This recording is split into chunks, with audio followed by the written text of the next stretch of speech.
if you're driving about town, getting that Christmas shopping done, good on you. Be careful. Breathe. Breathe, everybody. There's like 3 parking lots in town that make it difficult to relax and breathe. There's three. One of them is the Whole Foods parking lot. That is poorly constructed, that situation over there. The other one is on Thomasville Road as well. It's the one where Tom's favorite place of employment many moons ago is now located. It's also where Trader Joe's is. Oh, the McAllisters. Yeah. I worked in the mall, though. That parking lot was much easier. Much easier. But that, I'm telling you now, man, that parking lot there, get the F out of here. It is unbelievable. And then there's a couple of others, but those 2 in particular, like, woo, I'm going to have to really exercise my patience if I got to go in there and make it happen. This is the show where we begin to collect. The generosity is kind. And you guys always step it up. And I always appreciate it. And so do my friends, Guardian Ad Litem. Now, Tom will give you all the surefire ways to make this work. We brought back the fireplace for today, right? And I figured let's get it all out there right from the go. This isn't a show where I beat you over the head. It is a show where I give you constant reminders that we'd love to have you donate, but I don't spend, every segment of the program. It's just that we've got 3 hours together today. I'm off tomorrow. I'm off Monday. I'm off Tuesday, Wednesday's Christmas. We may be back Thursday, Friday. We'll see. But we got these days. We got these days. And that's fine. That's good. It's beautiful. But this is a lot of fun. This is where we get it on right out the gate. And we're able to help provide for others who wouldn't have an opportunity to get a gift on Christmas if it's not for the fine folks and the advocates of the Guardian Ad Litem that find these children in terrible situations and do their best to make it less terrible, certainly. Protect them in the courts and protect them however possible. And some of that involves some really gut-wrenching, heartbreaking stuff. But this is the lighthearted, the better angels of our nature, right? This is where, hey, you know what? You got $5, you got an extra $5, throw it in the kitty. You got an extra $7,000, hey, throw it in the kitty. Tom, tell the folks how the YouTube thing works so that we can get with the getting. All right. So the way the YouTube thing works, as Jeff puts it, is there's a donate button on the screen. If you're watching on Facebook or X, or you're driving around town listening on the radio, the way to properly donate is to join us on our YouTube channel, on our YouTube page. What are you stirring up over there? A drink. Oh, okay. But not the kind of drink that you're thinking. Well, this is my master's glass. This is the master's cup. It's got all the flowers on it. And it's got, have you ever had a Noon? N-U-U-N? No, I've not. I tend to get dehydrated because of all the coffee I drink. A lot of coffee and the occasional beer leads to much dehydration. Right, the occasional beer. Yep. The occasional beer. Always coffee, though. And anyhow, I try to sprinkle in one of these during the course of the day, Tom, so I can not have calf cramps when I go to bed. Ah, well, yes, we all want to prevent those. So the donate button. The donate button is below the screen to the right. A lot of people have found it so far. As you can see, the total on the screen is already a wonderful number. When did that just happen? It was $5 2 seconds ago. That is correct. We have a lot of people who jumped on board. Man alive, that is freaking awesome. We got Garrett who jumped in for $50. Z-Chan for $1,000. Wow, Z-Chan, you are incredible. What a way to start Redemption Thursday. Woo! Swiss Irish 5, Caleb James 20, man. Andy another $150, Tony Greco 20. And every dollar makes a difference. That's correct. And the definition of a donation is different for everybody. Even if you're just watching the show today and you're warmed by the goodness of others, and it's been a year where the things are tight, we thank you for considering. We thank you for being a part of it, because the positive energy is contagious, as we're over $1,400 right now. As you can see, it's pretty easy to find. Only available on the YouTube part of our stream. So if you're on Facebook, hop on over to YouTube. If you're in the car, pull us up, Warchant TV. You'll see it. Jeff Cameron Show Holiday Giving Show is the title of the live stream that we've got going right now. Melissa, you are right. I forgot it was your husband. It was in passing 2 seconds, and I was in host mode. You are correct. It was her husband that met the great white guy at the wedding, which is nuts. And they were just there bowling with us, so that's not the pyrotechnic guy. But I think we've set a first segment record. We're over $2,000 at present. I wasn't going to draw attention to it. Okay. I was so blown away by where we were already. You know, these are the shows where if you're not careful as a host, you can get a little choked up, and you got 3 hours to do. And I am struck when people are kind. We see so much ugly in the world on a daily, hourly basis, and it can really creep into the way you view everything and leave you cynical and pessimistic. So when we do these shows, and it happens that the best side of people, which is actually the predominant side, I think, when that shows through on a day like today, I get pumped, overwhelmed occasionally. It's a good kind of emotional when that happens. That's all that is. But I didn't want to stare too much. We're already up at over $2,200. Last year during this show, I think we did like $8,000. We were hoping to beat that this year. 8,160. So the goal would be to beat that this year. Yeah, I'd love to see it get to double digits. So let's get there, man. But we understand too, some completely. years are going to be outliers, and so we're just thankful for whatever you can contribute. The goal would be to beat that if we can. But as we said, I put together a little something on warchant.com. You see on the front page, it links to this show. The mission of the Guardian Ad Litem is to serve every child in the Second Circuit, Second Judicial Circuit, which is essentially the Big Bend area here, that's either abandoned, neglected, or abused. And it doesn't get all three. It doesn't get more real than that. Nope. And that's what these people do. They are saints walking among us. So thank you very much for the support already as we're pushing $2,500. Hey, by the way, don't do that, buddy. No, listen, if you gave $1, you gave a quarter, you gave $10,000, obviously, the number is the number, but it's what's in your heart. It's what you can do. It's what you can. I'm not judging anybody about what they give or don't give. If you can help. That's all that is.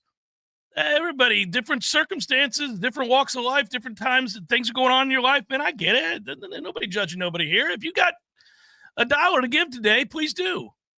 If you don't, I understand that too. And yes, exactly. If you don't, I get you've already hit 4 or 5 places that you really want to support every year, and you're here for the positive vibes. That it's contagious. You can feel it through the screen, and we are less than 10 minutes into the show, and we're over $2,500, pushing $2,600 to the Guardian Ad Litem. And the best part is, as always, it's a reminder for those of you that are new to the program, every cent is deposited into their bank account. It does not touch anybody else along the middle of the way.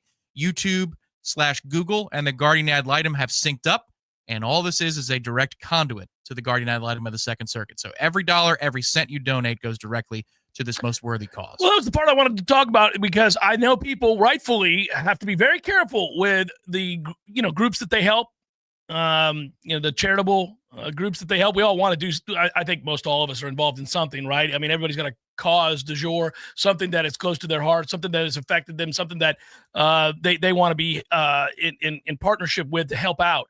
And over the years, you got to make sure you do your due diligence and make sure that group says they're doing what they said they're going to do, and that the money's going where it says it's going to go. And that's why we come out the gates every year by telling you right off the bat, because I get it. I don't want to give money to YouTube. I don't want to give money to Warchant, to Tom and Jeff or Warchant, exactly, if it's not intended. I mean, if you're trying to help out the Guardian Ad Litem, Second District in particular, that this is a 100% of this goes there. 100%. So you donate here, it goes directly into their account. They see it. Deborah Moore has told you this past weekend what last year's 8,000 plus did, because that's in addition to the bowling tournament. So there's no doubt that the total donations for the Tallahassee area and the Warchant TV community and everything between was well over $10,000. And it's used for their annual budget. This helps immensely. Jonathan, how much would I have to donate to Land Deuce? That's funny.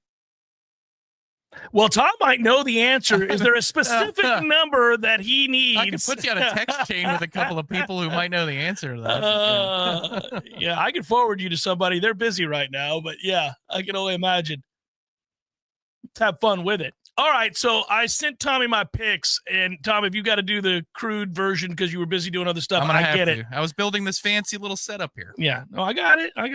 You do what you got to do. I just pull those up, and you see it's a ton of player props. Again, that's what I do. It's what I do these days when we get into this juncture. I may end up adding to it as the show goes on. How about that?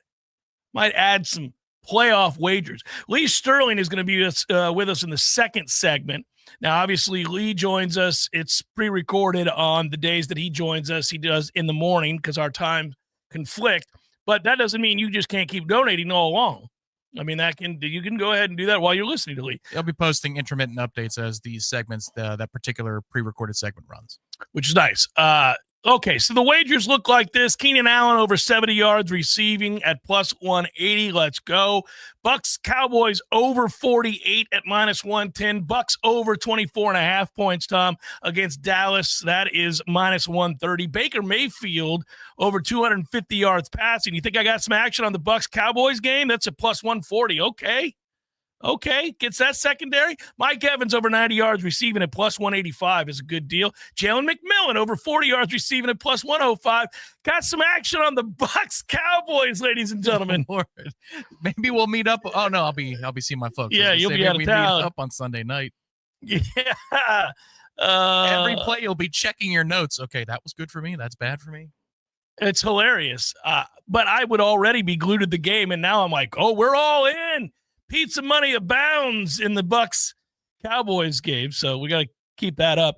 I went, even you like that Jalen McMillan one. I know you do. Sam Laporta, I do. Over 50 yards receiving. He's a tight end for Detroit. He's really good. The Bears don't cover tight ends. That feels like easy money, which I don't know. I think the Bills are going to be workmanlike in their effort to beat the sorry-ass Patriots. That is to say, they're going to want to get in, get out, and get on the road, call it a day. Shorten the game, run the football, keep their quarterback from getting hit.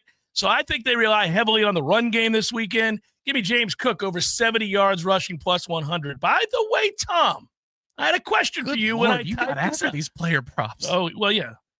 I had a question for you. It popped in my head when I typed out James Cook over 70 yards plus 100.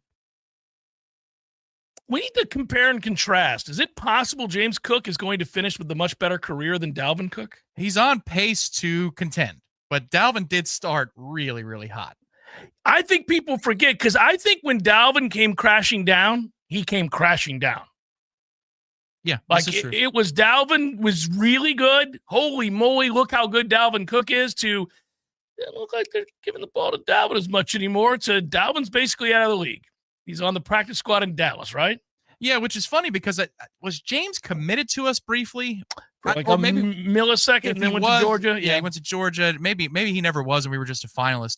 But James never, as a high school prospect, looked as good as Dalvin. And then at Georgia, you're like, well, I see the skill set. In fact, they kind of run similarly. The two brothers have a similar style of the way they set things up, but Dalvin was far more explosive.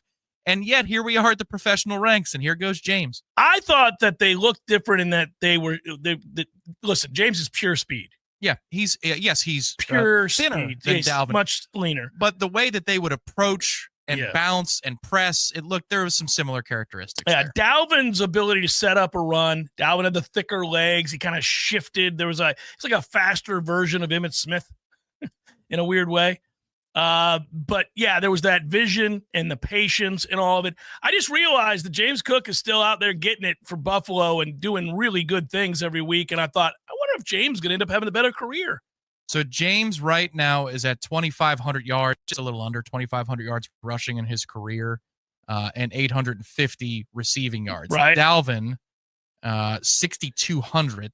Sure. And then also just under 1,900 receiving yards. So a little ways to go. But you're right. Earlier on this season, when you're doing your fantasy drafts and you see that James Cook should be picked in the first round, I'm like, really? James Cook should be picked in the first round? He's a good player. And every week it's anytime touchdown. It's close to even money for James Cook. And yet he just keeps on scoring and keeps on producing. Yeah. And Dalvin, I'm trying to think, that's year what? 9 that he's in the league? I'd close the window. 8 or 9. Yeah. It's 9, right? I mean, he's pretty, he was on the 15 team. Yeah. So yes. It's 9 years. Mm-hmm. Yeah. And James isn't anywhere close to that yet. So it'll be interesting to see where we finish up with that. That's just an aside. Have you bet a single under this year on a player prop? Yeah.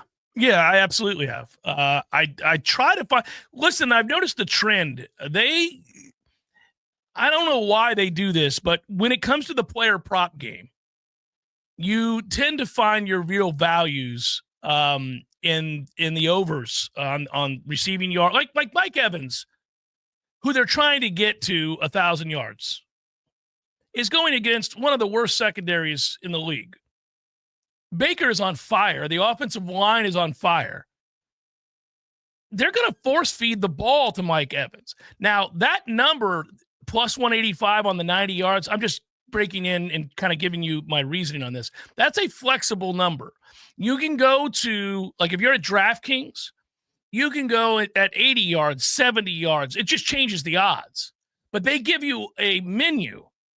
And I wanted to see what's the most reasonable with the greatest plus odds. Mm-hmm. So I still have him at under 100 yards receiving, and you get plus 185. It's crazy. If you really wanted to jump in, I think I saw it at 110, which is not an unreasonable number for him to get in a game against Dallas, especially while they're trying to force feed him to get him 1,000. Yeah, absolutely. You get like plus 280. Yeah. Mm-hmm. I mean, in my real life, that might happen. Until they get you. Just yeah. Putting that out there. Yeah. Might have had a Bucky game where he was sitting right there. He was on pace. Oh, well, and you get hurt too, like Lad McConkey last week in the game against us. Yeah, right. He has 4 catches in 5 seconds. Yeah. We're like, we're going to soar. And then nope. Didn't keep this guy from going back to the Lad McConkey train. No, I'll tell you what, buddy. Justin Herbert over 32.5 passing attempts. They can't run the ball. They cannot run the ball. They throw on every first down. They didn't even try to run the ball against the Bucs. They're like, we can't. We're just going to throw it. And that is, I found out, the last 4 games. That's what they've done. It's not just us. It wasn't just, the Bucs stopped the run, so we won't even try it. No, it's they're all beat up on the up front on the offensive line. They just try to get the ball out of his hands quick and throw it. So I'm going to go over. Cortland Sutton over 63.5 yards receiving. He killed me last week by a few yards. Lad McConkey over 5.5 receptions. Notice I went receptions, Tom. We stayed away from the yards. Yeah. Go receptions. We want targets, receptions. Targets equal 6 for 48's no problem tonight. Yeah, not an issue. Not going to worry about it like that. All right. So we're off and running. Like I said, Lee Sterling going to join us here in just a second. What are we, 3,300, something like that? You would ask as soon as I go to solo. 3,130 already in the opening segment of the Jeff Cameron Show. Yes, sir. Yes, ma'am. Keep it rolling. Let's see if we can soar past last year's 8,200, 8,500, whatever that was. I will, Tony. I will have playoff picks. I just didn't get around to them, and I knew Lee was about to talk about them. So once he does, we'll circle back and agree, disagree, that kind of thing. We can float that out there. I do have some thoughts on the fact that SMU and Penn State secondary is shaky as all hell. If you could find some passing props in that game too, I might do it as we're doing the player props. But yeah, perhaps the over. I'm going to double check. I know Lee talks about the weather. Let's take a look at that weather. Are we getting, is it 15 or is it 38? Is it windy or just cold? There's a difference. Get windy and cold. Maybe those secondaries don't get lit up. We're collecting and you guys are helping. And I greatly appreciate it. And I know they do. At the Guardian Ad Litem, just got a text from my friends over at the Guardian Ad Litem, and they see that today is the day. And amidst their busyness, somebody reached out and told them, hey, they're doing it. They're doing it over there again. Yes, we are, thanks to you guys. Back for more in a moment. Lee Sterling, Paramount Sports. It's the one thing we never get back. We can't create it. We can't buy it. We can't store it somewhere.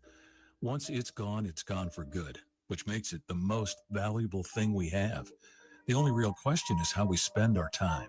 So, how much time are you spending every day running in circles with a computer network using old software on old equipment that's wasting your time, that gets in the way and leaves you feeling angry and frustrated? Let's fix that. Call Crown Networking. They've been helping people just like you and I make the best use of their time for the last 20 years. Now is the time for you to make the call. Here's the number in Tallahassee, 999-0090. 999-0090. Or online at crownnetworking.com. Oh, and talk to them about getting you a new phone system, too. You know, it's time. This is Thomas Dickens from the Law Office of Marie Maddox. I'm a combat veteran and a former JAG. I've fought for our country, and now I fight to get you your back wages. If your boss has ever shorted your paycheck or withheld your overtime, you need to call me now. 850-383-4800. 850-383-4800. Or find us online at maddoxlaw.com. Offices in Tallahassee. This is Jay of Paul's Termite and Pest Control. There are many companies out there selling pest treatment programs at prices which seem too good to be true. Like most things, you get what you pay for. Let's separate the fact from the fiction. Fiction. The price these companies offer includes all visits needed to keep a home pest-free. Fact. Their prices only include regular visits for exterior treatments. If you encounter pests inside your home, these companies will charge you for additional visits. Is that really pest prevention? At Paul's Termite and Pest Control, we always apply exterior treatments, but our plan includes a significant difference. Whenever you encounter an interior problem, Paul's technicians are there, usually the same day you call, and there is no extra charge. With ProShield, you'll never pay extra for providing the service we promised. Pest prevention for your home, and we'll be there as many times as needed to honor our commitment with no extra charge. Paul's Termite and Pest Control is a local company that proudly served the Tallahassee area for over 50 years. For the elimination of termites and any other pests, Call Paul's. We'll get them all. and we make lawns greener too.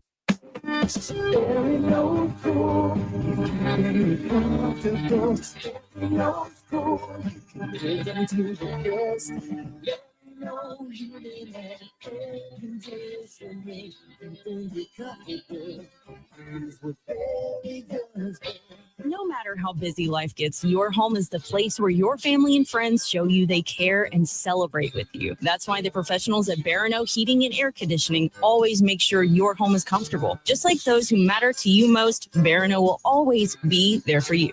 This is Tyler from Barano Heating and Air. Now you can schedule an appointment, purchase or renew your service agreement, or pay your bill from your mobile device. Any day, anytime, anywhere. When you turn to the experts at Carrier and Barano Heating and Air, online at baranoac.com. Florida license number CAC 1816186.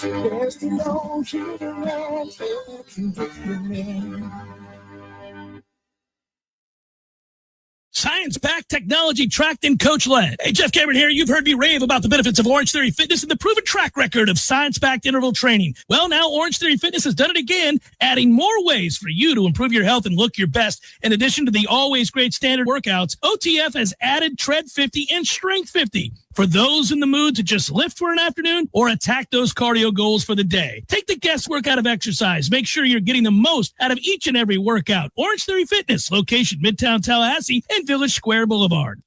The Jeff Cameron Show is a production of the Warchant.com Multimedia Network. Check out Warchant.com today for the latest news inside Florida State athletics. That's Warchant.com. Now, back to Jeff on Real Talk 93.3. So we're going to be taking tomorrow off, but I didn't want to miss the opportunity to make picks with Lee. We've got bowl games. We got the playoff. You can't go out like that. Taking a few holiday days for yourself is nice, but not at the expense of missing picks. So what is normally Libations Friday is kind of a Libations Thursday, a celebratory show. No. We bring on our man Lee Sterling of Paramount Sports right now. Hello, Lee. Hello. How about Thirsty Thursday? Thirsty Thursday's good. We can do Thirsty Thursday. Yeah, I like Thirsty I Thursday. think don't a lot of minor league parks use that? Yeah, well, they have excuses for dollar beers on Monday, Tuesday, Wednesday, Thursday, for every one of them. How are you, brother? You doing good? I'm good. Can't complain. I'm just going to hang low, and my birthday's the 29th, so be doing a lot of watching football, a lot of eating. So I'm going to get on the treadmill tonight when I'm watching the Chargers and Broncos game. Going to try to knock out 3-4 miles on the treadmill so I can not gain too much weight. And I like the preemptive. Here's what I'm going to do. Yeah. What are you going to do? No, I like the preemptive get after it, and then that way you can gorge. Yeah. Right. Smart move. And this is what I'm going to do. We've been together over 20 years now, right? I've never done this before. I want to just say thank you for everyone who listens to this segment, goes and follows you and also goes to my website, ParamountSports.com, I'm going to give away tonight and tomorrow for free. All they got to do is go to the website, ParamountSports.com, where it says Purchase Picks. Click there. Use the code word FREE when you check out for my play tonight or tomorrow. Get it for free, and hopefully you're happy, and I can win you some money, and down the road you want to maybe give me a shot. Free's good, everybody. Yeah. Free is good. You got nothing to lose. Make it happen. Lee, we've got bowl games. I don't know. You know, the world of college football is crazy these days. Every day I see something, I think they're ruining the sport, but I still love it. Ratings are up for college football, so maybe I'm wrong on all this. How about the NFL? Last did you see the ratings in the late window? Over 40 million people watched those. Was at least 3 great games. So yeah, people love football. I'm amazed. They're immune to what is going on in the rest of the world. I mean, you've got ratings are way down for the NBA, way down for NHL, way down for almost everything except for football. Right. Football continues to do that. It's incredible. All right, so Florida makes a bowl after all. You could argue that is the best coaching job in America this year in the sense that they were dead and buried. That Tulane team for much of the season, Lee, was kind of fun to bet on because they were killing people, faltered late. 13.5, that's a big number. How do you see this game? Yeah, and how about Florida? Flip that kid, Dallas Wilson. See that this morning? Yeah. They went from being dead. I mean, they were as dead as a doorknob, recruiting-wise. I mean, they were probably a half away from their coaching staff being dismissed. Yes. They was that close. And now, but this is not, you don't want to lay double digits with Florida. This is not the role where they do their best work. So they're going to be going up against Tulane. Part of the reason line is so high, Tulane quarterback is transferring. But they're more than just a quarterback. So this is a strange occurrence. This is what bowl season's all about. Ty Thompson, former 5-star player who started at Oregon, is going to play in this game and then transfer. So I think he's good enough here to keep this game close. I just think that Tulane is tough enough in the trenches to hang with Florida.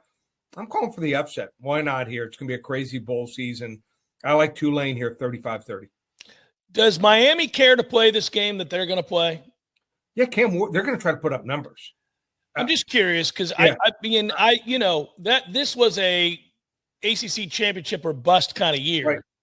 Well, so not going in. Let's be honest. I mean, I think when they got Cam Ward, we thought they could be pretty good. When they got to like 4-0, 5-0, yeah. Yeah. So they housed Florida in week 1, and you're just kind of watching. You're like, Martinez can run. They've got a quarterback. You know, you and I both knew the defense wasn't good. Yeah, but it got worse, Jeff. I mean, it wasn't like they had major injuries. Yeah. It just got worse and worse and worse. What amazes me is their defensive coordinator is still there. Well, I thought after the Syracuse game, we would hear that he was not. He was not crazy. Yeah. The Dolphins special teams coordinator, who's been there a number of years, how he and the defensive coordinator are still there. They got to have something going on. Pictures. Yes, pictures. Miami give 3.5. I don't want to get into that, but here's the deal. I think they're gonna let it rip here. And Miami, now they're going to be down Horton. I know he's in the transfer portal. Not sure whether Restrepo is going to play, but I think Restrepo will probably end up giving it a shot here. The defense is terrible, but Iowa State is awful.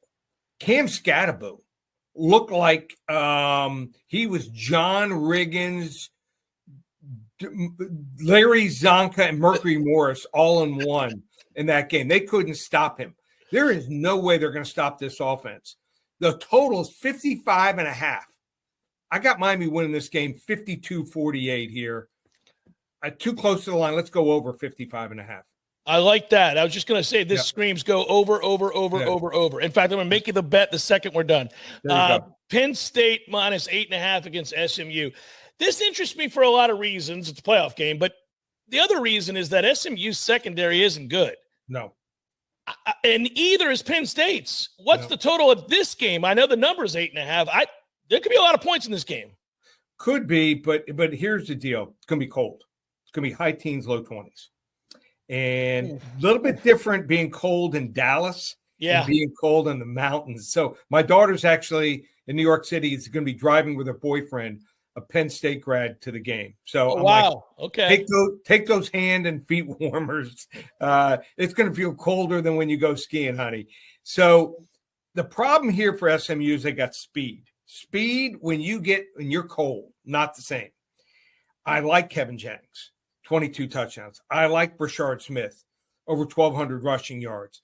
But bottom line is Penn State's going to control the line of scrimmage. As long as they're not playing a top 5 team, they're going to win the game here. And I think they pull away late.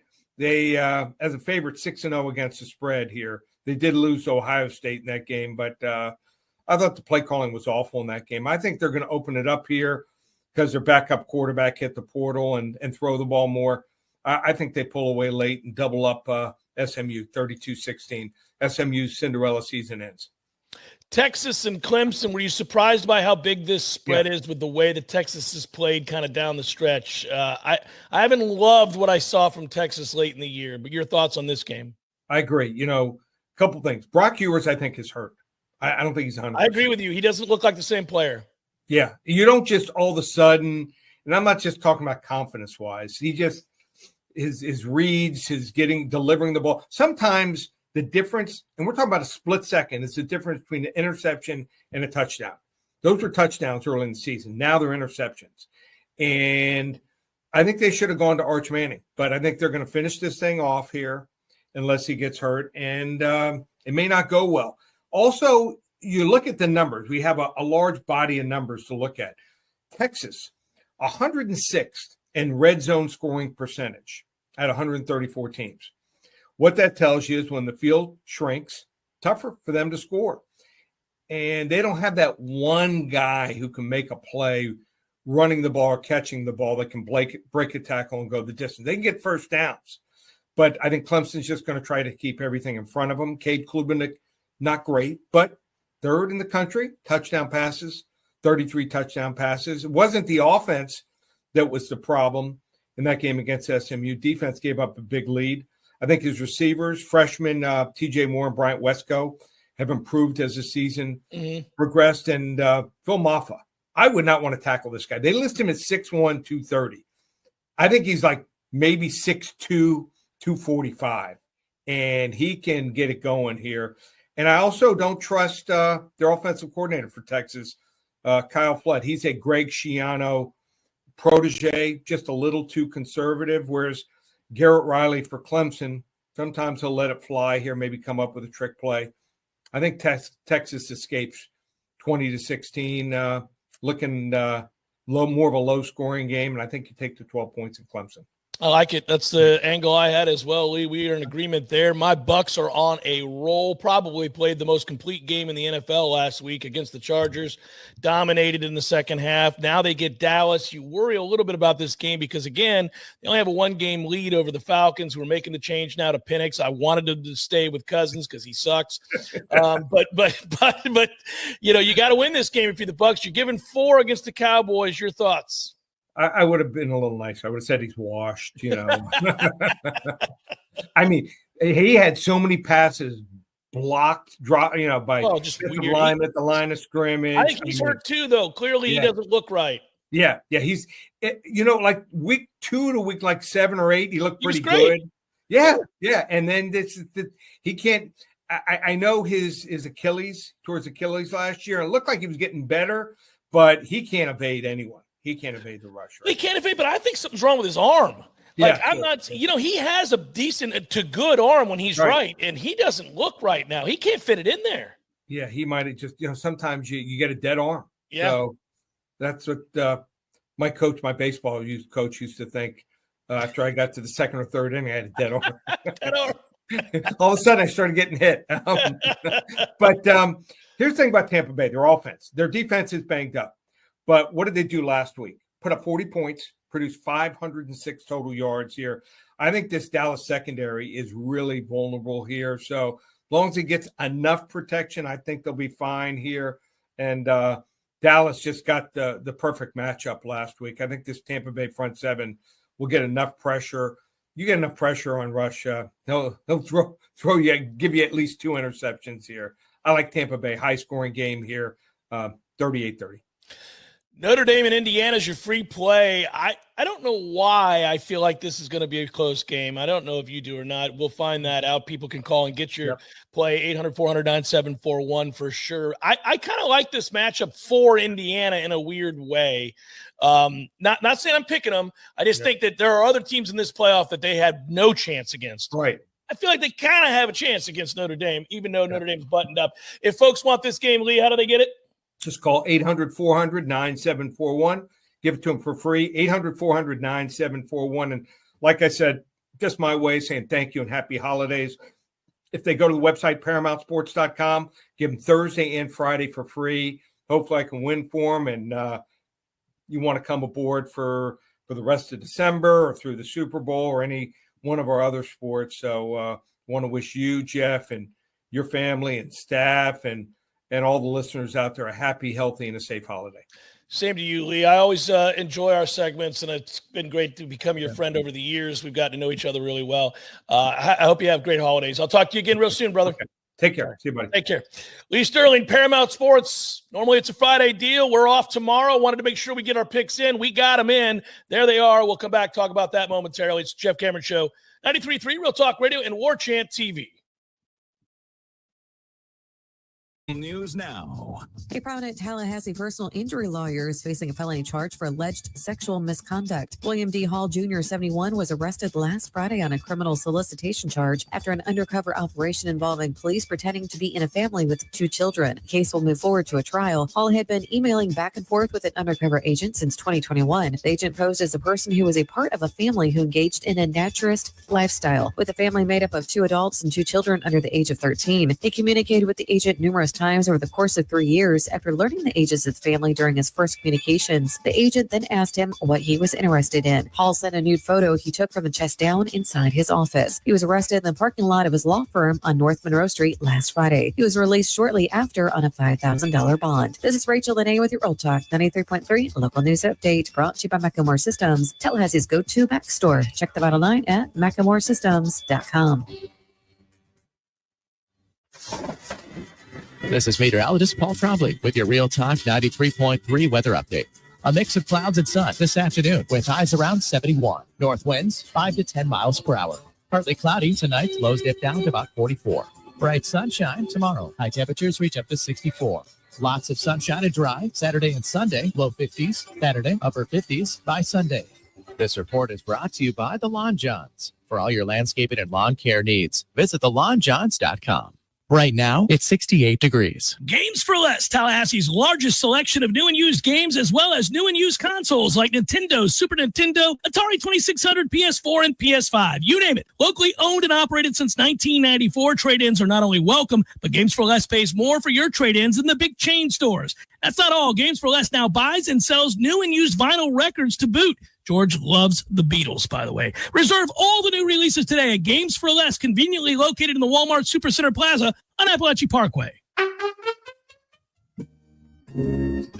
There is no Bigfoot, Eddie. Would you stop with that nonsense? There's a Bigfoot, Jeff. I wish there were. By the way, I don't want you to point to me as the guy that takes all the fun out of the room. I wish there was the Loch Ness Monster. I wish there was the Bigfoot. I wish there was the Chupacabra. All the things. They're all mythical except for the Bigfoot. The Sasquatch. The Bigfoot? The Bigfoot. There's big feet. There's lots of them. So like different, breeds, like different kinds. There's like, families. There's different families. And, so if they're in the snow, you call them a Sasquatch. Or the Yeti, right? Yep, and then here in Florida, that's a skunk ape. And, I've never heard that one. By the way, why do you think it's real? We would have found them by now. They're the hide and seek champions of the world.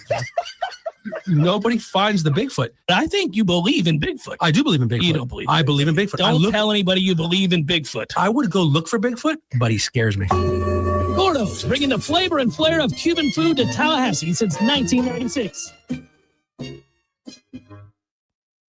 The Jeff Cameron Show is a production of the Warchant.com Multimedia Network. Check out Warchant.com today for the latest news inside Florida State athletics. That's Warchant.com. Now, back to Jeff on Real Talk 93.3. Keith is going to ask a question. I'm going to answer it here in a second. Or Keith did ask a question, and I'll answer it in a moment. Our thanks to Lee Sterling, Paramount Sports as well. And we're almost up to 4,000. Here we go, gang. Let's go. Jay Litt with $300. Spencer earlier in the show with $500. Oh, my goodness A lot of anonymous gracious. donations. And again, it could be as small as a $5 anonymous donation or a $5 donation from any of you out there. $1. Every dollar makes a difference. If you see what Deborah and the staff, it's a 100% volunteer organization, does at the Guardian Ad Litem, you will be moved. And you're making a big, big difference for 2025. Thank you very much. Absolutely. It's huge. Love it. You want to open that up for wagering, Mario? Wagering. I might do a show on the 27th. I don't know about the day after Christmas, but the 27th for sure. Feels like probably something we would do. The holidays are messed up this year. I mean, like, look, it's what it is, right? It's on an island. Middle of the week, but we're going to connect land to that island from either side of the island. It's That's what we're it's just do. difficult, man. It's weird.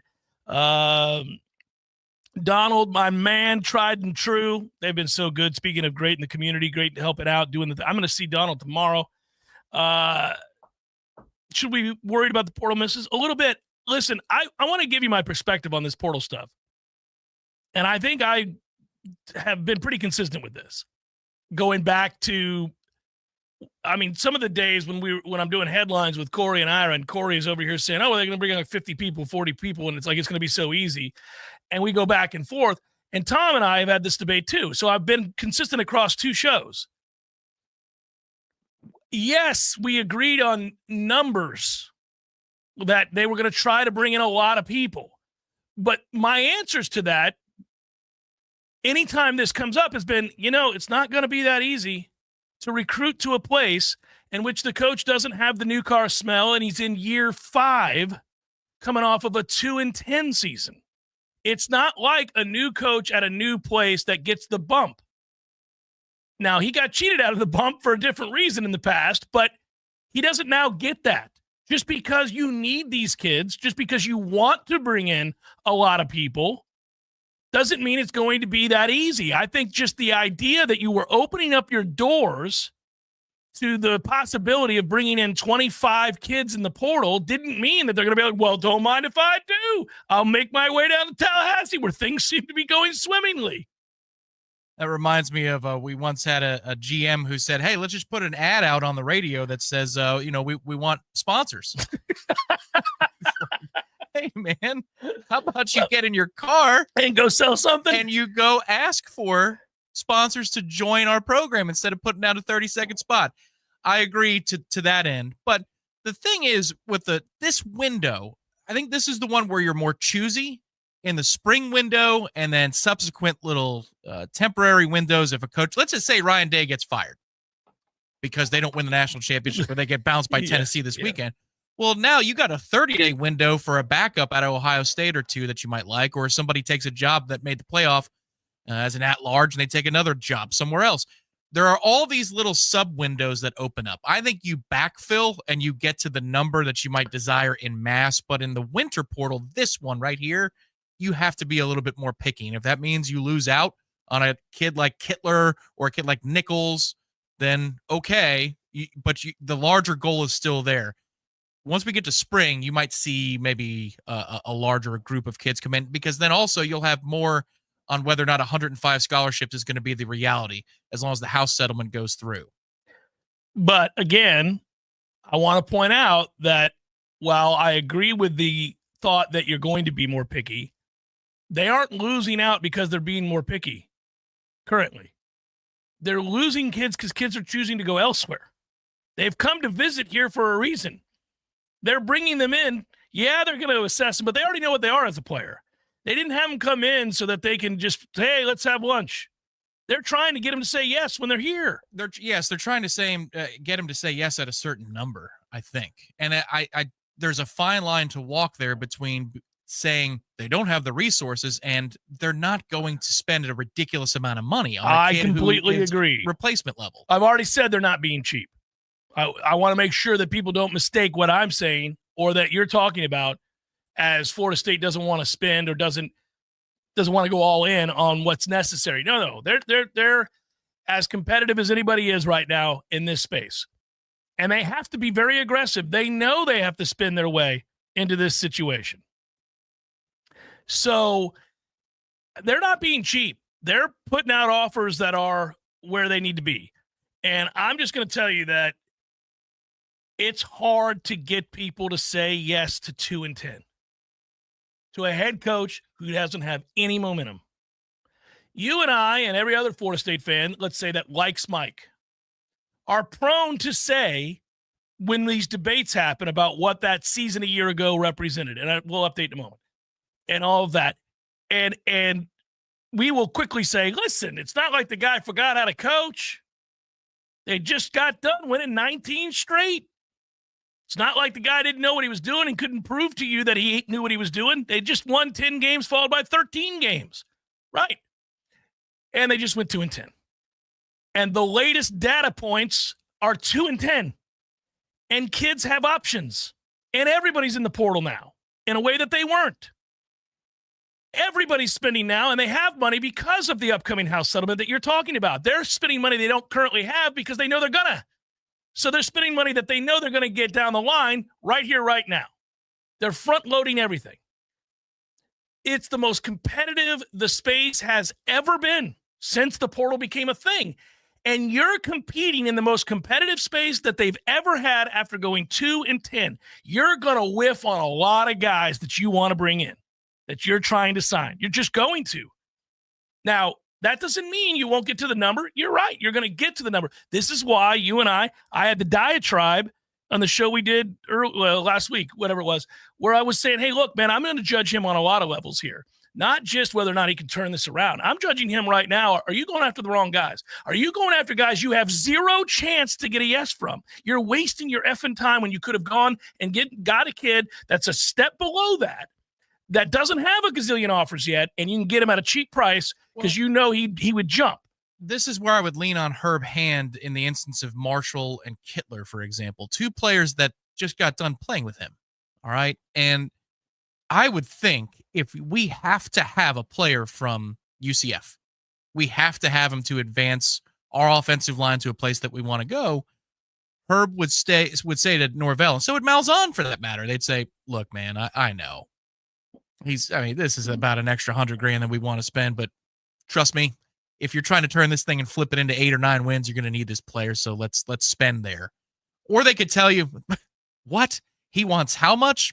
No, look, he ain't that he's good. a good player, right? But I've seen him up close and personal. I know what we need here, and not at that price. So it's just that's the fine line that you have to walk to, because if you get too many no's, and Arkansas wants to spend for an offensive lineman, or Mississippi State wants to pay your quarterback, your freshman quarterback, the 7 figures that he wanted, or whatever the number was going to be, you have to be okay with that in this circumstance. That's not to say, though, to answer Keith's question and others, should we be concerned? I'm not saying don't be concerned, because this is all a fluid situation. You have to trust that if they're getting no's right now, or they're saying no to a certain number right now, that they're going to land some kids in replacement of these candidates. They still need to do that. And until you have 4 more kids to go along with Gunnar Hansen, yeah, you could be concerned. But I'm gonna at least, knowing what we know about what they're willing to spend, I'm going to at least pause for a moment and say, I'm hoping that they're being judicious and saying to themselves, I'm not going to break the bank and overpay for a kid who's going to be average. I'm not going to do it. There's enough kids out there that are basically the same in terms of talent. Both could be true. My point was, I don't think they're being cheap. When you hear about a kid asking that 3 cars for his family and a box and unlimited traveling and $900,000 and whatever, and get the heck out of here. Have fun at Texas Tech. You ain't going to win a damn thing there. They never have. And you're out in the middle of nowhere. Good luck with that, buddy. I'm not giving you $1 million a box and 3 cars. You're not even very good. So the point is, I get that in those cases, you have to just, thumb your nose. But I think in the cases where it is a reasonable ask, and the number at a starting left tackle is, say, $500,000. I'm making this up. Right. $500,000. I'm letting people know we're not coming in at 100. If the dude's a legit, if the dude's bona fide and can play, and he can play, he started Michigan or whatever. Sure. And you go, yeah, no, we're paying that. We'll do that. Well, this is where the cloak and dagger element of college football Makes it difficult. needs to be done with.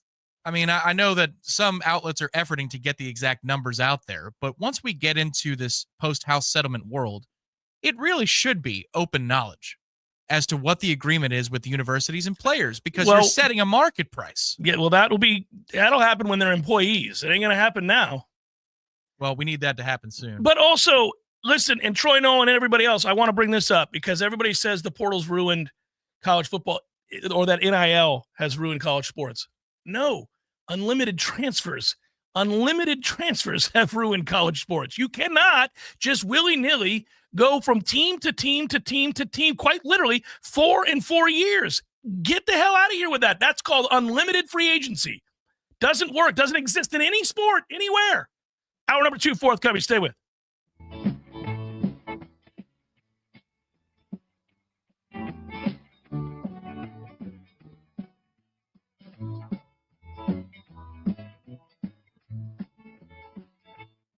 Happy hour in the city is at Café de Martín and El Bar.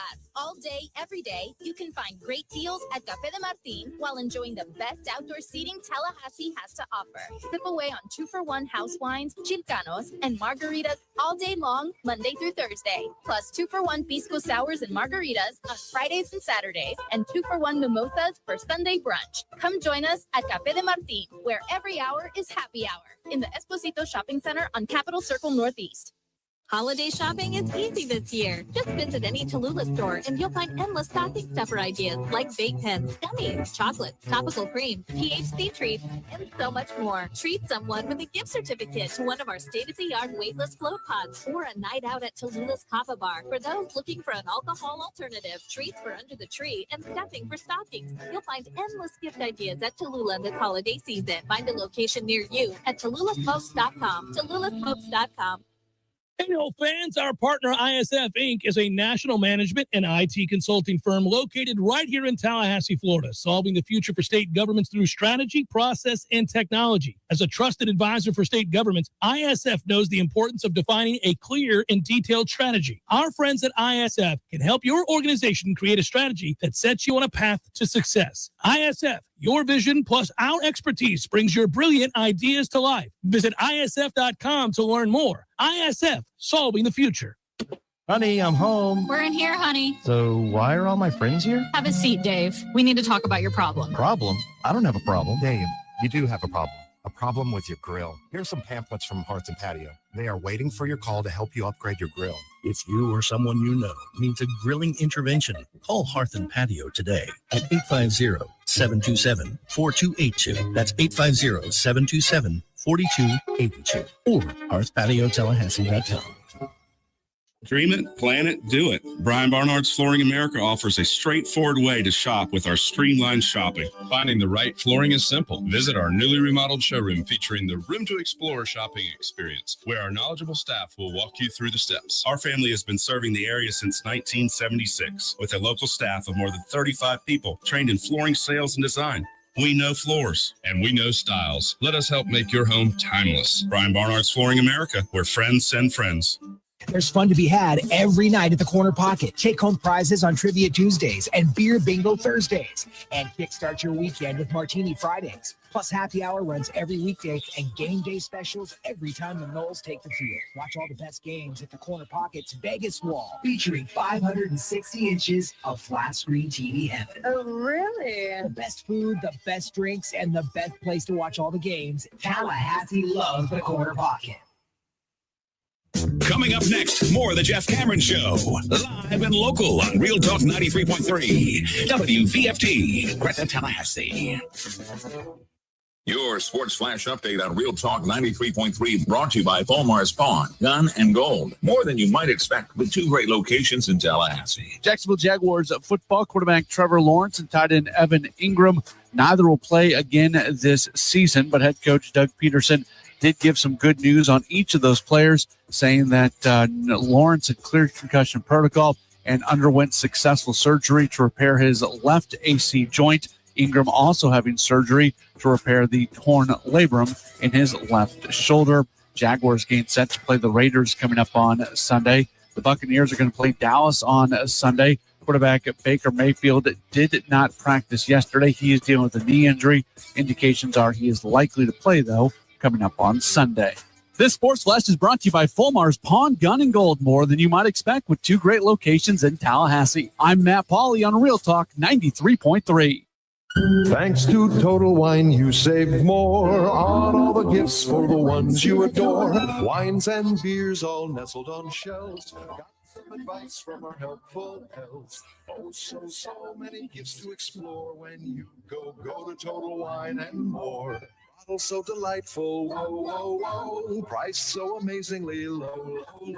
With the lowest prices for over 30 years, you'll always find what you love and love what you find. Only at Total Wine and More. Drink responsibly, B21. Presenting Again Fling's love story. Dear love of my life. You know, one of the good things about actually eating Factor at my house, the Cameron household, me, my kids, my wife, we order Factor long before they ever came on here to be a sponsor of the pod or the show. But I was reading the copy, and they say to you, it's just a suggestion. You can look at it a lot of different ways. But this one leads with sweater weather pairs perfectly with savory fall foods. And I thought that's true. It does. It's not what I'm going to talk about, but that's a great comforting way to think about Factor. It's beautiful. Here's the other thing to think about Factor is that the food is delicious, prepared by chefs, and it's healthy, and it comes right to your doorstep. And you're busy. You don't have time to cook all these different delicious meals. Either do I. That's why I get 12 of them shipped to my house. Now, you can have more than that. I do 12. Brought to your doorstep, pulled from the box that they come in, frozen ice. You put that sucker right, frozen ice, listen to me. Put them in the fridge. You're good to go. Kids just pull them out. 2 minutes later, you're eating a delicious meal. And it's any kind of diet, too. It could be keto. It could be just calorie-friendly, whatever it might be. You could be a vegetarian, pescatarian. Doesn't really matter. Factor has delicious meals for you and yours, no matter the lifestyle or the food choices. Head to factormeals.com/Cameron50. Use code Cameron50 to get 50% off your first box and 20% off your next month. That's code Cameron50 at factormeals.com/Cameron50 to get 50% off your first box plus 20% off your next month. Cruise or airfare in 2 nights in Vegas with 0% for 60 months on 2024 Rogues, Titan pickups, and Aria, the EV SUV. Get a new car and ask about our vacations only at Kraft Nissan. Your body is a masterpiece designed to heal itself from within. Learn how to maximize your health by tuning in to Phenomenal Health with me, Dr. Ryan Finn. Saturdays at 2:30. Experience true health today and call Finn Chiropractic at 386-7700. Science-backed, technology-tracked, and coach-led. Hey, Jeff Cameron here. You've heard me rave about the benefits of Orange Theory Fitness and the proven track record of science-backed interval training. Well, now Orange Theory Fitness has done it again, adding more ways for you to improve your health and look your best. In addition to the always great standard workouts, OTF has added Tread 50 and Strength 50. For those in the mood to just lift for an afternoon or attack those cardio goals for the day. Take the guesswork out of exercise. Make sure you're getting the most out of each and every workout. Orange Theory Fitness, location Midtown Tallahassee and Village Square Boulevard.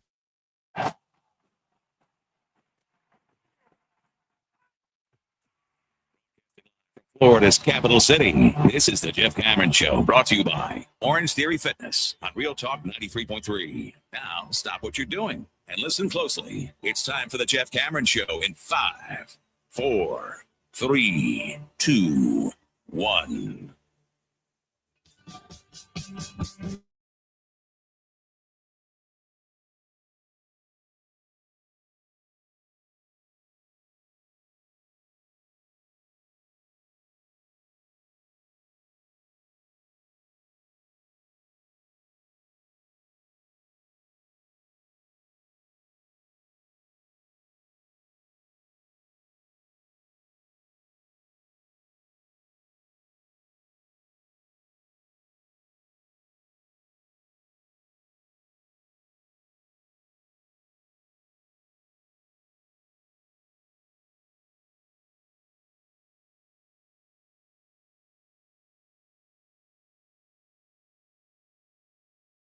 Deal. You know what I'm talking about. Today's the day, and we are rolling on Big River right out the gates. Strongest we've ever been. I cannot fathom, to some extent, how we did this well in hour one of a 3-hour show when our goal was somewhere in the neighborhood of 8,500.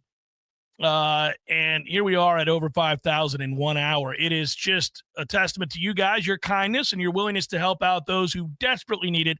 Our friends at the Guardian Ad Litem do amazing work. I've seen it firsthand, up close and personal. I know of the stories. I know of the kids, specific kids, that have received the kind of help that they need, not just from the advocates of the Guardian Ad Litem and in their lives that really, these are things that are behind the scenes that you and I never see that for the most part go on without much ado. But like during the holiday season, when these kids being in the situation that they're in, a lot of them, they're not expecting much. They're not expecting that they're going to have a normal Christmas the way that their peers have. And they understand they've had to learn a lot about not. They've had to learn a lot about not having. They've had to learn a lot about how their lives are different. They've had to learn and adjust and get along in a way that in some cases is absolutely unimaginable, unfathomable, and unjust. It is just heartbreaking. But when you have a group like the Guardian Ad Litem and you have kind people like yourself and you have the advocates who say, hey, if we could get a little help during the holiday season, we can give them some gifts. These kids can maybe be surprised on Christmas. We'll go there. If you're a 16-year-old kid, you don't want a Barbie doll per se. You still want to have Christmas. You still want to have something to open. And when that advocate comes through the door and says, hey, here's a card. I wanted you to know we got you something. Merry Christmas. And they open that card. Well, that's a big deal, and I've seen that. And to that end, here we are now at the precipice of $5,500 donated. Want to thank several people. It's crazy. We can't thank everybody. Troy Knoll again with another contribution. We appreciate you. Gene Williams chips in. Thank you very much, Gene, for advancing the cause on Warchant TV here, the namesake. Director Matthew Hutchison. Director Matthew, who is out right now in Austin, Texas. He'll be covering. Director! He'll be doing some work for the Texas side of the digital operation for the playoff game on Saturday.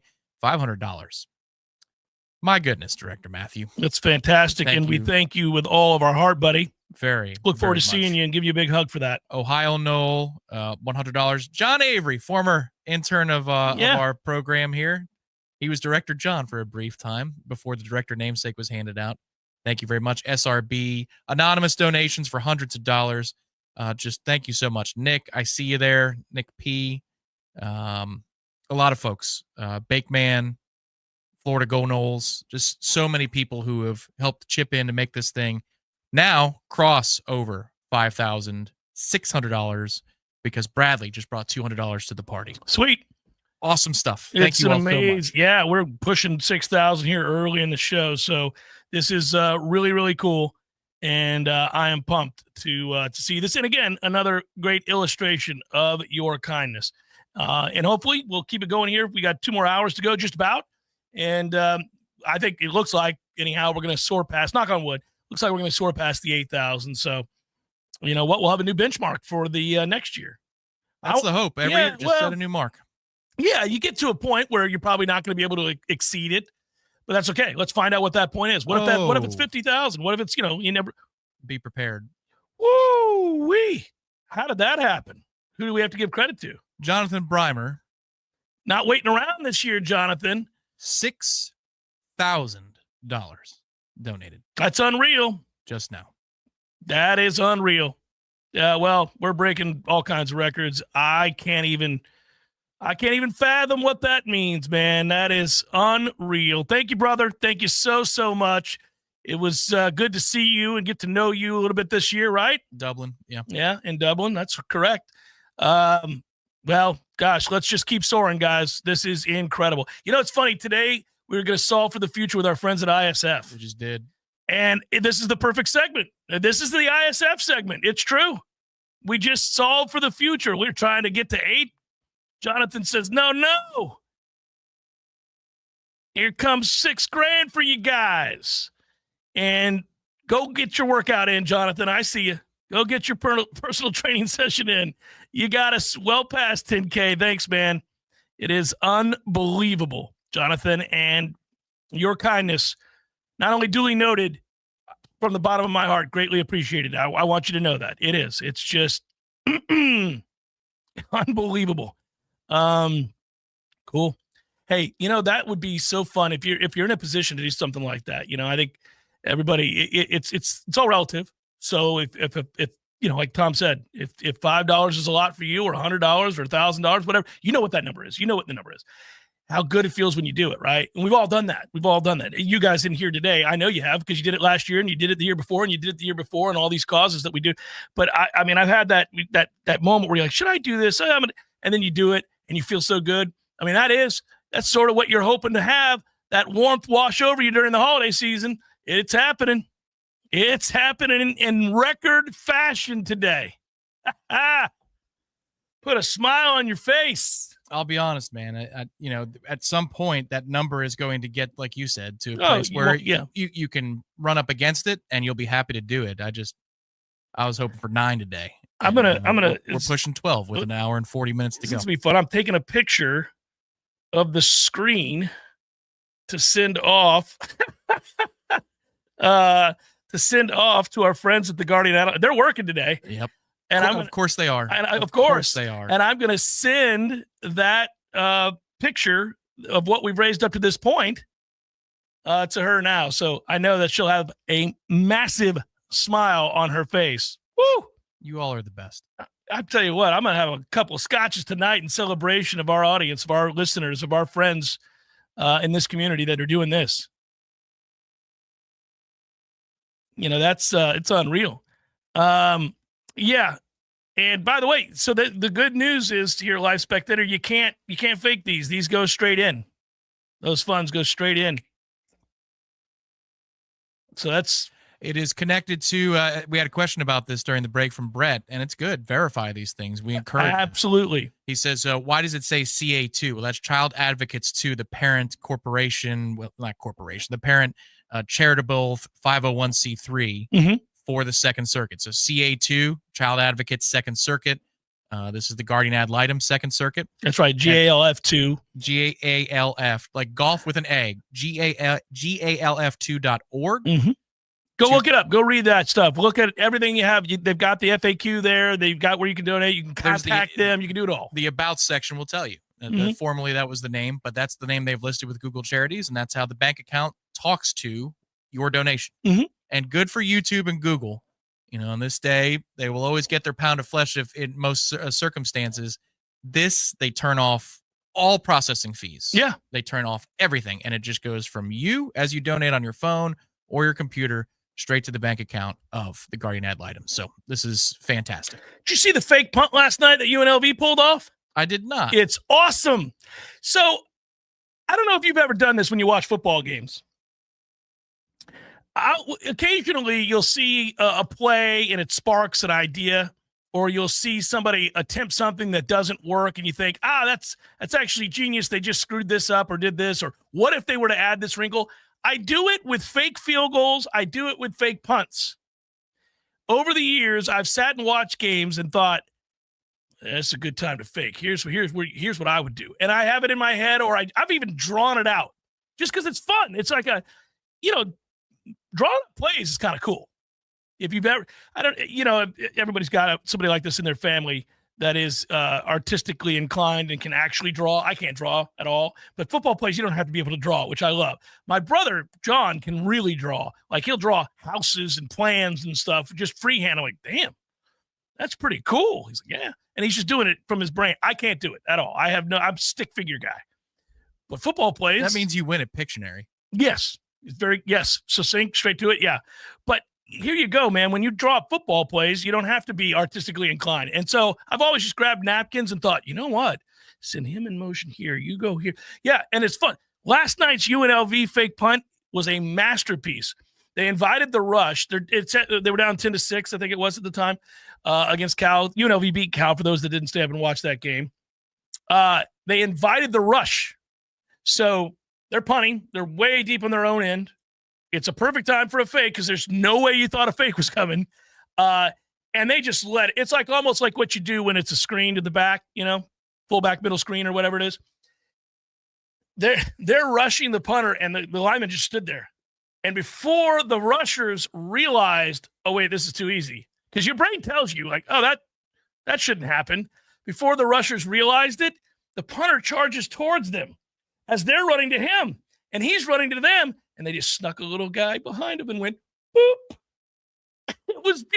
He chest passed it. He caught it, ran forward, and chest passed it. It was right over their heads. And there's nobody there. And guy catches it on the run and goes 45 yards. Well, that's a good call because, you don't usually have your pass rushers get involved with punt rushing. And so if you're on a punt team, you're not attuned to that the way a top flight defensive end in college or in the pros would be able to sniff out that a screen is coming. I mean, Jameis a couple weeks ago against the Steelers threw an interception on a screen to a defensive tackle who had sniffed out that there's a halfback screen coming, and Jameis did the one thing you can't do in a screen situation, which is one pump and then a throw. Once you've pump faked on a screen, you got to get rid of the ball, man, because these guys are too smart. Mm-hmm. But if you're on special teams, you want to affect the punter. You want to block a punt. Your ears are pinned back.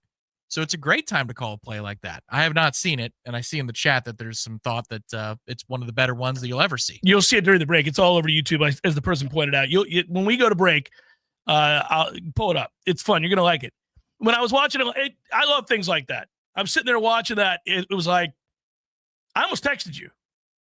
Because as soon as they pulled it off, I go, that's genius. That's really cool.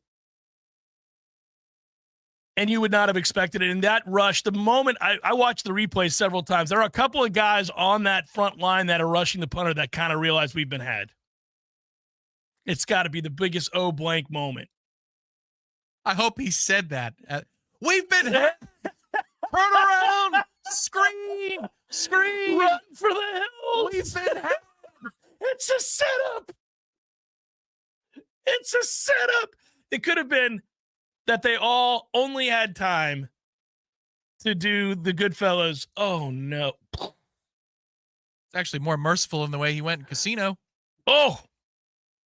Well, the way he went in Casino is the worst of all time. Beating him to death with a bat. He deserved every minute. He did, but, man, that is a tough go.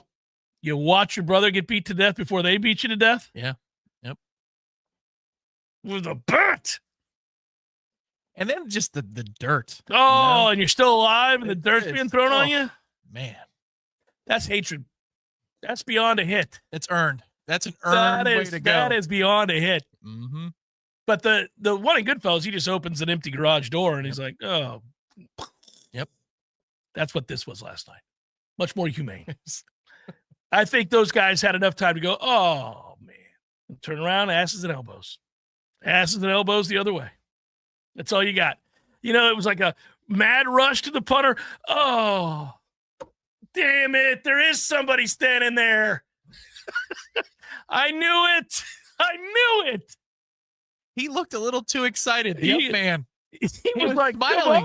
Why are you smiling? Yeah, this is not a fun part of your job. Please run faster at us. I think if you're the punter, the trick is to time that chest pass so that you don't wear a shot.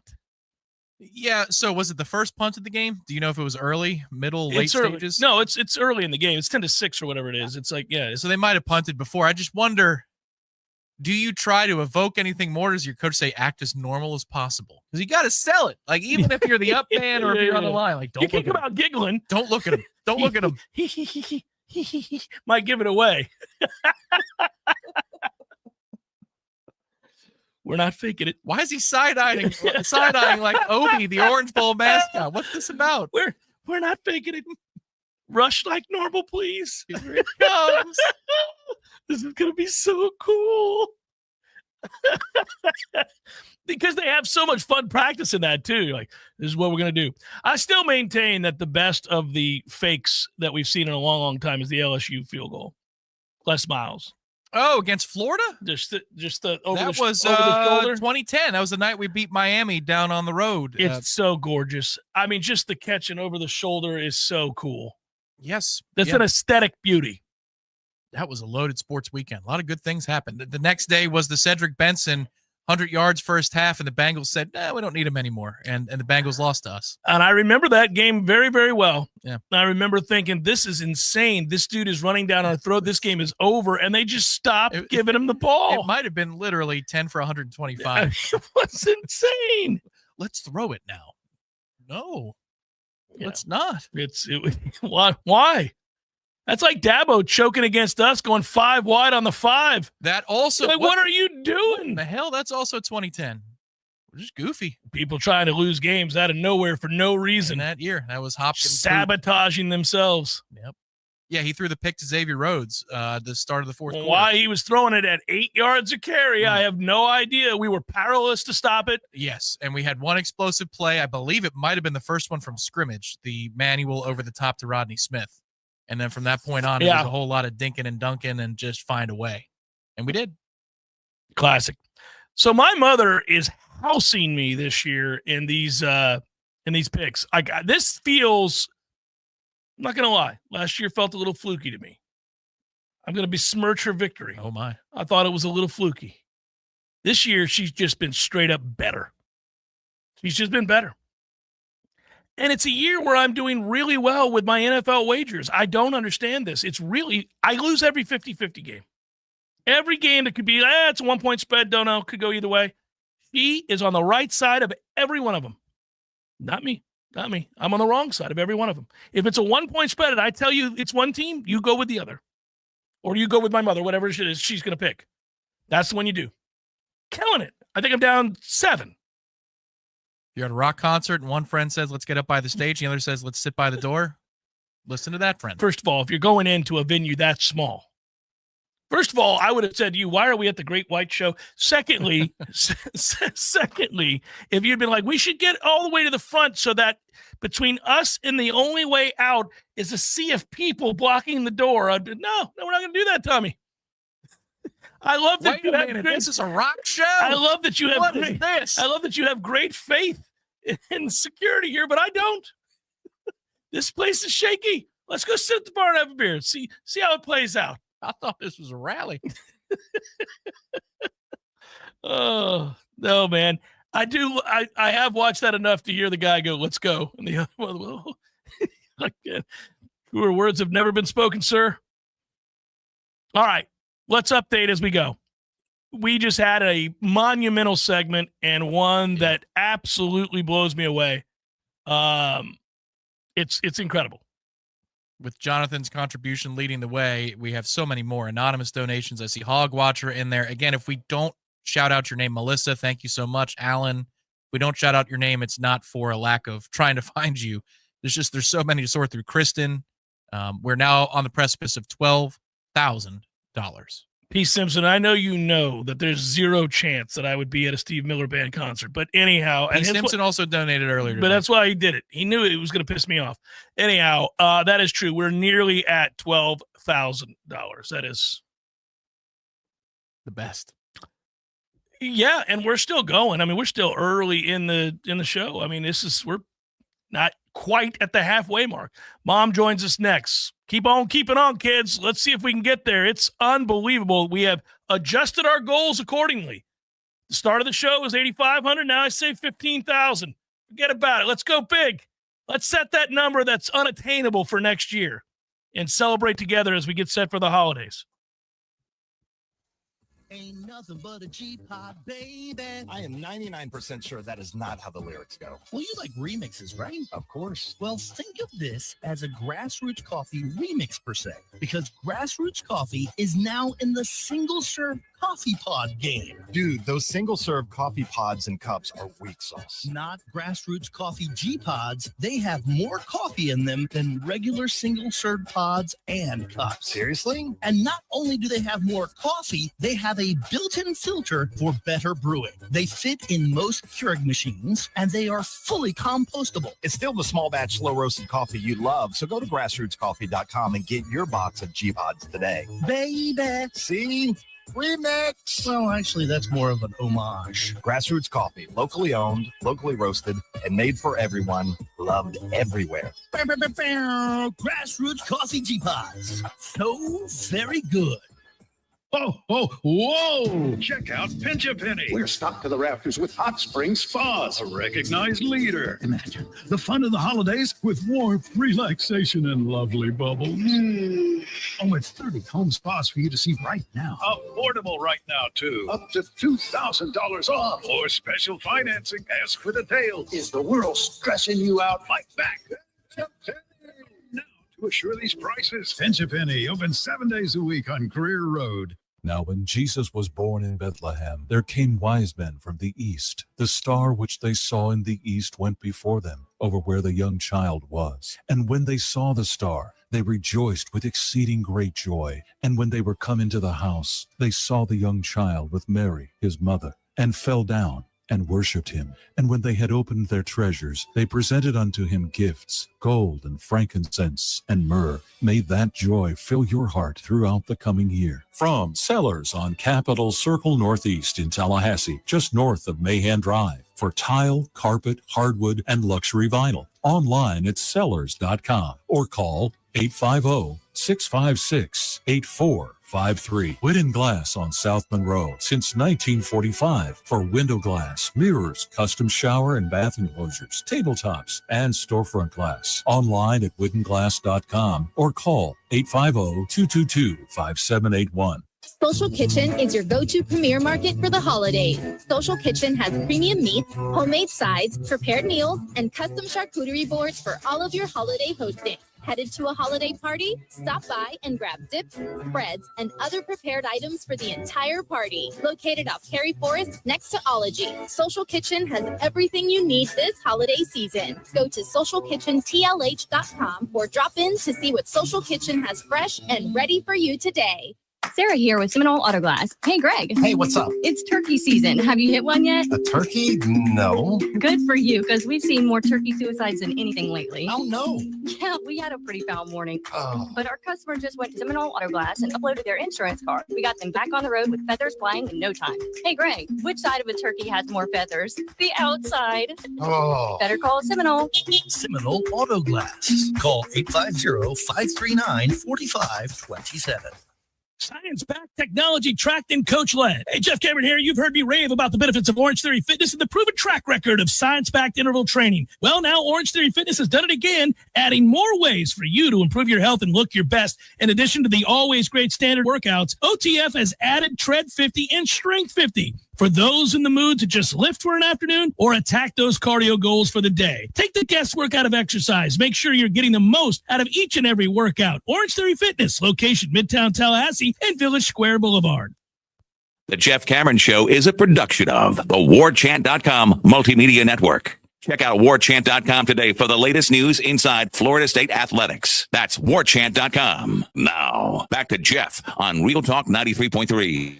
Just as we could not leave for the holidays without talking to Lee Sterling, which we normally do on a Libations Friday, we could also not leave for the holidays without talking to my mom, especially since she is on fire. I am taking a whooping on a weekly basis. The great irony of last week is that the game that I won against her head-to-head was that I took our beloved Tampa Bay Buccaneers, and she had no faith in the Bucs.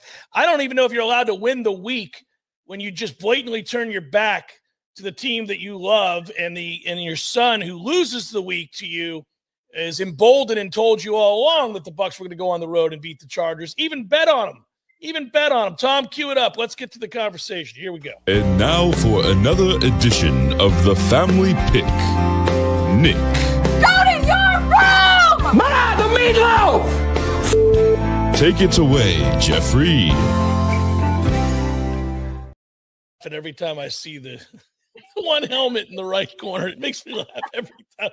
I crack up. I wish somebody actually had that ridiculous helmet. It would be great. Hi, Mama. Hi, sweetie. How are you? I'd be better if I could win a week against you at some point. Good God. I know. I think my luck will run out here pretty soon. I don't know. I'm either getting smarter in my old age or something's happening because, like I told you, I've won our little family and friends pool here the last 3 weeks, I think, or I've won 3 out of 4, or I split it last week. And you know, that's my fault, because if I had picked the Bucs, I would have won it outright. I don't know why you thought they had no chance, Mom. You have no faith in the Bucks. It's not that I didn't think they had a chance. I just thought that the Chargers were really good and our pass defense is not that great and they were going across the country. I don't know, but you're right. I was shame on me. We manhandled the Chargers. We did. That may be one of the best games I've ever seen them play, besides our Super Bowl victories. Yeah, multiple Super Bowl victories. That's correct. Yes. Right. No, you're right. Both were ass kickings in the Super Bowl is what we delivered. Yeah. If we get absolutely there, that's your ass. Yeah. Yeah, I know. Yeah, look out for us if we make it. Yeah. If we make it, you're going to take a beating. All right. Here we go, Mama. Right off the bat tonight, this is kind of a pretty tough game to pick. Denver at the Chargers. I know. Speaking of the Chargers, I know. There was 2 or 3 games this week that I agonized over, and I'm getting more nervous about picking them now that I'm doing so well. I'm taking Denver. I think the Chargers have got a lot of injuries, and I'm worried about Herbert, his ankles bothering him and everything, and so I took Denver. I'm struggling mightily. I waffled back and forth. Denver, oddly, were gifted the game last week at home by the Colts. I'm going to take the Chargers. I think they have to win. I think it's a low-scoring, ugly game, poorly played, comes down to the wire. Give me the Chargers. Okay. Houston at Kansas City. I know. That's a good game, I think, but I still have to pick Kansas City until they lose, which they almost have a few times, but I'm picking them. I think I'll take them as well, but I don't like that. I just don't trust Houston. I feel like I could take anybody right now to beat Kansas City, as banged up as they are as well with Mahomes, but at the same time, I don't really trust Houston right now. Pittsburgh at Baltimore. I know. That's a hard game too. We started out with 3 in a row that are hard. Who did I take? I took Baltimore. I'm going to take Baltimore as well. So we both have the games for Saturday. Those are Saturday games, by the way. Oh, they are? Yeah. Oh my. Okay. Yeah. 1:00 and 4:30. Both good games. All right. We move to the Sunday slate, and away we go. We got the Giants at the Falcons. Hideous. Terrible game. I took Atlanta. I don't know why, but I think they're better than the Giants, but that's not saying much. Giants and the Raiders are the 2 worst teams in football, so there you go. Detroit at Chicago. Yeah, I took Detroit. Cleveland at Cincinnati. Yeah, I took Cincinnati. Tennessee at Indianapolis. Oh, yeah, I took Indy. Hideous game as well. Yeah. The Rams at the Jets. Oh, the Rams. Philadelphia at Washington. Great game. Great game. I'm taking Philly. Me too. Arizona at Carolina. Yeah, that's kind of a weird game. That Arizona team is flaky. Just about the time I think that I've got them figured out, and then they either lose or win, and I'm like, well, what happened here? As Bryce would say. I took Arizona. I did too. Minnesota at Seattle, which is another good game. It is another good game. I'm taking Minnesota. Hard to bet against them right now. They're good. Yeah. The Patriots are at the Bills. We're both taking the Bills. Here you go. Here comes a suck fest. Jacksonville at Las Vegas. The Raiders. I know. How do they get these bad games like this? 2 or 3 every week. We have 2 or 3 of them. I just don't know what to do with that game at all. They're both terrible. I taken the Raiders at home. That's all. That's the only reason I picked them. I don't know what to do with this game. I think isn't what's his name? The quarterback for Jacksonville, isn't he hurt? He's been out. It doesn't matter. He's gone for the year. He sucks. Oh, okay. Well, there you go. See, I never see a Jacksonville game, so I don't know. Nobody does, Mom. They don't really exist. I'll go with the Raiders as well. It's a terrible. I hate it. San Francisco at Miami. Yeah, that's another one. I'm taking Miami, although I think they've kind of given up in Miami. But San Francisco is in Miami, and I think San Francisco's not in good shape either. So I took Miami at home. I'm going to take San Francisco. Okay. I thought you might. Those 2 teams stink. Yep. Bucks, Cowboys, you're going Bucks on the road? I am. I'm now watch. I'll take them, and because they're really playing. I hate when this happens because now all week all these talking heads have been telling us how great the Bucks are, and look what they're doing. Look what Baker Mayfield's doing, and would you like to be the guy after the guy? And he's breaking all the records, and I'm like, oh, I wish they'd be quiet. I don't like that. So anyway, it'd be just like him to go to Dallas and not do good, but I think they'll be fine. Yeah, I'm picking them because the porous secondary for the Cowboys. I like our chances. Saints at Green Bay. Green Bay. All right, so not many different this week. We got two. Yeah, and I don't with the way my luck is going right now, these are the 2 coin flip games, or really 3 coin flip games. We only have 2 different, though. I could have taken Jacksonville, but I feel like the way things have gone this year, I'm losing both these coin flip games. Maybe not. Maybe not. We'll see. I would like to win one of them. That would be nice. You need to get swept so we have a contest coming down the stretch here. This is what needs to happen. How many more games do we have? I mean, weeks. Well, we've got the rest of the or 3, or before we get to 3 counting this one, right? And then you have the playoffs, of course, and all that. So. And we do the playoffs. Do we do the playoffs? We do the playoffs. Yes, we do. We do it all the way through. We do all the way to the Super Bowl. Okay, I thought we did, but we got a lot of time, Mom. We got a lot of time. It's good. I know. That's why I haven't paid attention. Love you. Talk to you later. Love you too. Have a good weekend, everybody. Bye bye. Oh, and Merry Christmas. I won't talk to you guys, everybody, until after Santa comes. So, have a great holiday. There you go. Perfect. Well done, Mom. Bye-bye. Bye. There's Mama. Those are the picks. I'm bound to lose the coin flip games we just took. I'm telling you, sorry about that, Chargers. Sorry about that, 49ers. If I had taken the other side, you'd both win. But now that I've taken you guys, you're both going to lose. It's Jeff Cameron, Show 93.3, Real Talk Radio, Warchant TV. Now. Scammers are concocting new and more convincing schemes, and they are targeting people consistently in Leon County. Leon County Sheriff's Department has received about 60 reports of scam calls in the last 30 days. It's part of a nationwide trend. Scammers have begun using cryptocurrency ATMs to draw victims away from suspecting clerks and bankers. One common tactic is for scammers to spoof local phone numbers and direct victims to Bitcoin ATMs. It allows a scammer to isolate the victim and steal money more directly. Scammers are claiming a person has a warrant out for their arrest for missing jury duty. They have access to lots of information, which is only a Google search away, and if someone's data was accessed during a data breach, scammers likely know even seemingly secure details. If you suspect that you are being targeted by a scam call, hang up the phone. Concerned citizens can make a report to the Internet Crime Complaint Center, call their bank to lock down their card, and freeze their credit cards. This is Rachel Lene with your Real Talk 93.3 local news update, brought to you by Macklemore Systems, Tallahassee's go-to Mac store. Check them out online at MacklemoreSystems.com. This is meteorologist Paul Trombley with your Real Talk 93.3 weather update. A mix of clouds and sun this afternoon with highs around 71. North winds 5 to 10 miles per hour. Partly cloudy tonight, lows dip down to about 44. Bright sunshine tomorrow. High temperatures reach up to 64. Lots of sunshine and dry Saturday and Sunday. Low 50s Saturday, upper 50s by Sunday. This report is brought to you by the Lawn Johns. For all your landscaping and lawn care needs, visit thelawnjohns.com. Currently 69. Sunday night, they'll be dueling in Dallas. And the ball off, running to the right. Inside the 10. 3, 2, 1. Touchdown, Tampa Bay. Touchdown, Tampa Bay. Baker Mayfield and the Buccaneers look to carve up the Cowboys' D as they strive for 5 straight wins. Inside the 5. 3 to the 2 to the 1. Touchdown, Tampa Bay. Baker Mayfield, back-to-back runs. Pregame at 7. Kickoff at 8:20.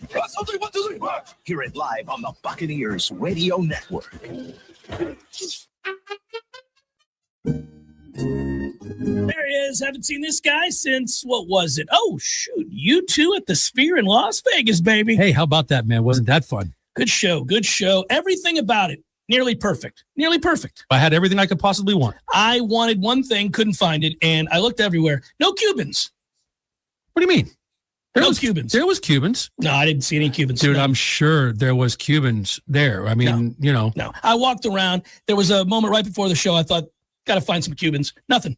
Dude, there's Cubans. There was Cubans. I'm sure there was Cubans. In Las Vegas? In Las Vegas. No Cubans in Vegas. There's Cubans in Vegas, man. Eddie, there were no Cubans. Chef. The sandwich. There were no Cuban sandwiches. You're Cuban. Of course I know there were Cubans there. Oh, the sandwich. Yeah, no, there probably wasn't many there in Vegas. No Cubans. No, not yet. Florida, bringing the flavor and flair of Cuban food to Tallahassee since 1996. The Jeff Cameron Show is a production of the Warchant.com Multimedia Network. Check out Warchant.com today for the latest news inside Florida State athletics. That's Warchant.com. Now, back to Jeff on Real Talk 93.3.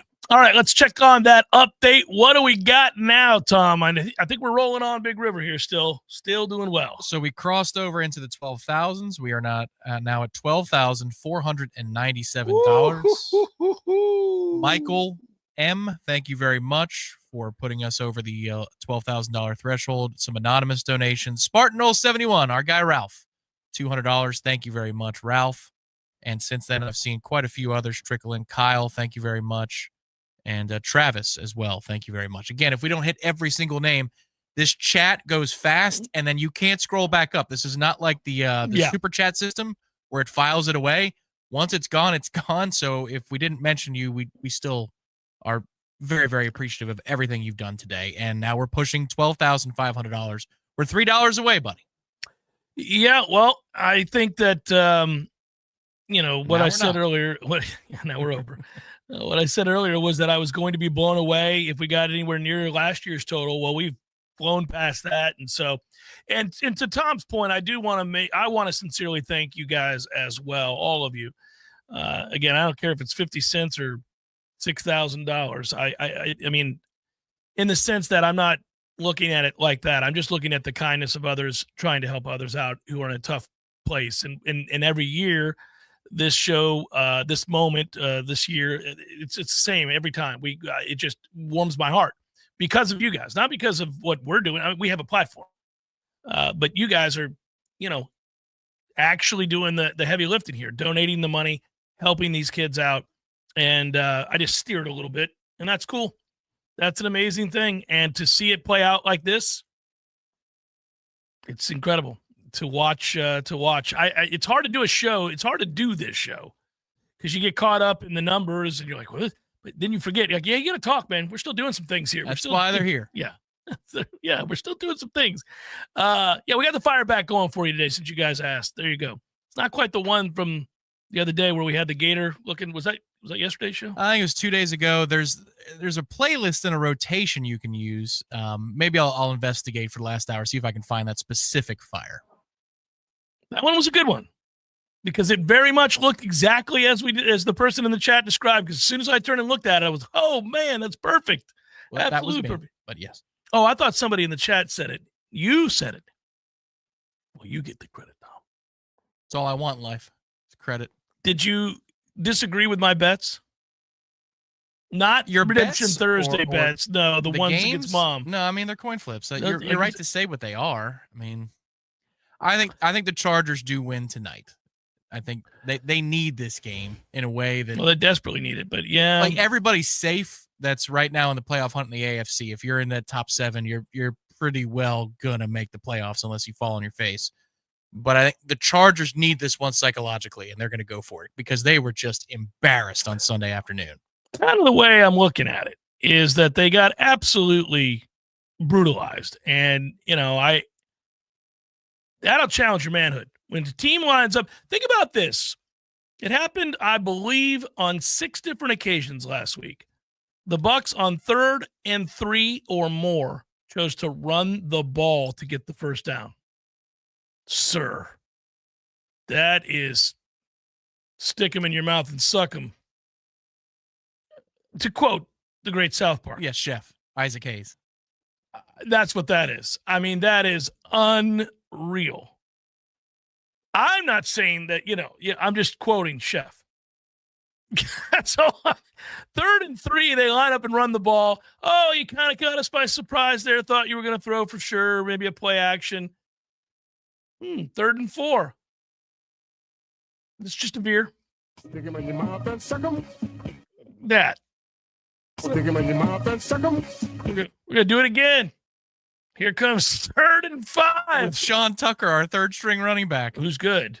Stick him in your mouth and suck him. There's 3rd and 5, first down. Just running the ball. I mean, it was enough to make your eyes well up. Like, I've dreamt of Florida State having that kind of masculinity present on a football field for a very long time. Where you're like, all right, it's 3rd and 4.5, a little dicey. Yeah, we're going to go ahead and line up in what is an obvious run formation and run the football, just like we did each of the last time it was 3rd down and 5 or less. We just line up, and because here's the thing we know. You may stop it. It'll be 4th and 1. We're going to go for it. We're going to run it again. You're not going to get it stopped. You're not going to get stopped. But they didn't even stop it on 3rd down. Like the Ravens do that to people. Steelers over the years have done that to people. Emasculating. Beautiful. What happened? Did something just happen here? I don't know. There's a troll in the chat. He'll be banned. Yeah, I don't know who that is. He's gone. Well, there it is. Who that was. He's gone. Lee Todd. That's a hell of a name. You think it's fake? Could be. Or he might just look like Lee Todd. So that said, if the Bucs are going to play that way, they're going to be tough to beat. The whole thing is that their defense won't get stops. They're in a tough situation. But right now, they're not a team you want to play. No, and because there's nothing you can key on. You know, that offensive line, it's young in some spots, but it's generally speaking pretty good. And you can't, because McMillan has emerged, because Shepard has been consistent enough as an underneath weapon, even with Godwin being hurt, you can't just double Mike Evans and say, we're done here. No, that running game is too good, and it's too multifaceted as well. They've got, it's like a Major League Baseball team. Dodgers fans know this. You got a guy for every situation. You've got a late inning lefty. You've got fireballers from both sides in your starting rotation. If you need defensive alignment and adjustments in the 7th inning or later, well, we've got one of the best middle infielders who can go pick it. And we've got a left fielder who's got the speed of a center fielder, but he's our 5th best. It's just, there's a lot of depth and variety to what the Bucs have on offense from a weaponry standpoint. And if you look at offenses around the game, it's them, the Bengals, and Baltimore, and the Eagles' offense is fun to watch because it's old school running the football. And, sure, I mean, it's brutal. But Hurts can be a big-time limiting factor to how successful their passing game is. And when it's on, they're basically unbeatable. But if you're just looking for variety, offensive variety as it comes at you, Detroit's in that conversation too. Detroit's offense is incredible to watch. But there aren't a ton, and Tampa is one of them. Minnesota, oddly, this year with Darnold is one of those. Liam Cohen, man, is going to be a head coach, and they got to get out in front of it and pay him. Pay him now, pay him early, because he's going to be a head coach. And this thing is, you're stuck, because I hear Bucs fans saying, we maybe even grumbled, like, maybe we should make Liam Cohen the head coach. Well, you can't. I mean, Todd Bowles went out and brought in Liam Cohen. When head coaches make decisions like that, you have to reward them. You don't fire them to replace them. But what you can do is have a serious conversation with your head coach and say, Todd, how much longer do you want to do this? Because if the answer is 3 years or less, we can pay Liam enough to stay here for 3 years or to be the next head coach until he gets bumped up. Yeah. I would at least approach him and ask. Listen, he thought highly enough of him to go ahead and interview him and then hire him. Right. And so he gets credit for that. And then I think what you do, you're right. You say that to him. You go, look, man, listen, thanks bringing this guy in. He's done a great job. It's incredible every week. He finds another way to beat somebody. I mean, he can beat you a lot of ways. There are days where Baker throws for 380. There are days we run for 260. It's nuts. So, and if Todd tells you, nah, man, no time soon, this is fun. Okay, well, fair enough. Let's see. Let's talk to you and Liam together and see if we can't find another Liam. We're going to have to find a number is what we're going to have to find. So earlier in the show, we were asked a question about, are we getting a little frustrated with some of these misses in the portal? And I said, yeah, there are a couple of guys that I thought they were going to get yeses from and did not. And it's slightly disturbing. But Tom rightfully weighed in and said it's not the end of the world. There are other windows here. They're going to have to be careful. They got to be judicious to a certain extent. And I also, once again, reiterated that they're also just not, they don't have hand. They're not in a great spot. They have Herb. but yes. They don't, they're not in a great spot. They did just go 2-10. And just because you and I love the Garnet and Gold, and just because you and I think it's a great opportunity, doesn't mean that kids don't see it a little bit differently and weighing options. And I think you're going to have to fight to get certain guys, and you may lose some of those battles. If those kids have more choices and the money's the same, and that school didn't go 2-10, you might not get a lot of yeses. So that's why we thought to a certain extent it was good to get Daryl Jackson back, because the equivalent of Daryl Jackson wasn't coming in the portal if you lost him. And the back half of the year, second half of the year, really like last 7 games, he played very, very well. Can he play better? He can. I think he will. I think he's trending in that direction. So that was a good get, if you will. That's what the re-recruitment of your roster is, a good get to keep a guy that you think is trending in the right direction. Well, and he declared, so he was not a part of the equation. Right. Yeah. So that's a big deal. But when it comes to trenches, every time I find out that a receiver visited here and then leaves, I'm like, whatever.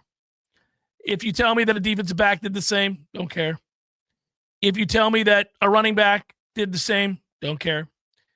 I do care when an offensive lineman of note comes in here and goes elsewhere. Yeah, you're on 3 or 4 now. Yeah. I do care when a defensive lineman comes in here and goes elsewhere. Because, again, at the root of all of Florida State's problems, it's the line of scrimmage.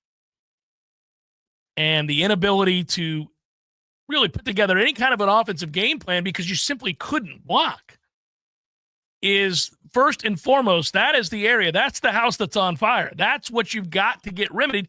The rest will work out if you can do that thing. So getting those guys that allow you to do that thing is huge.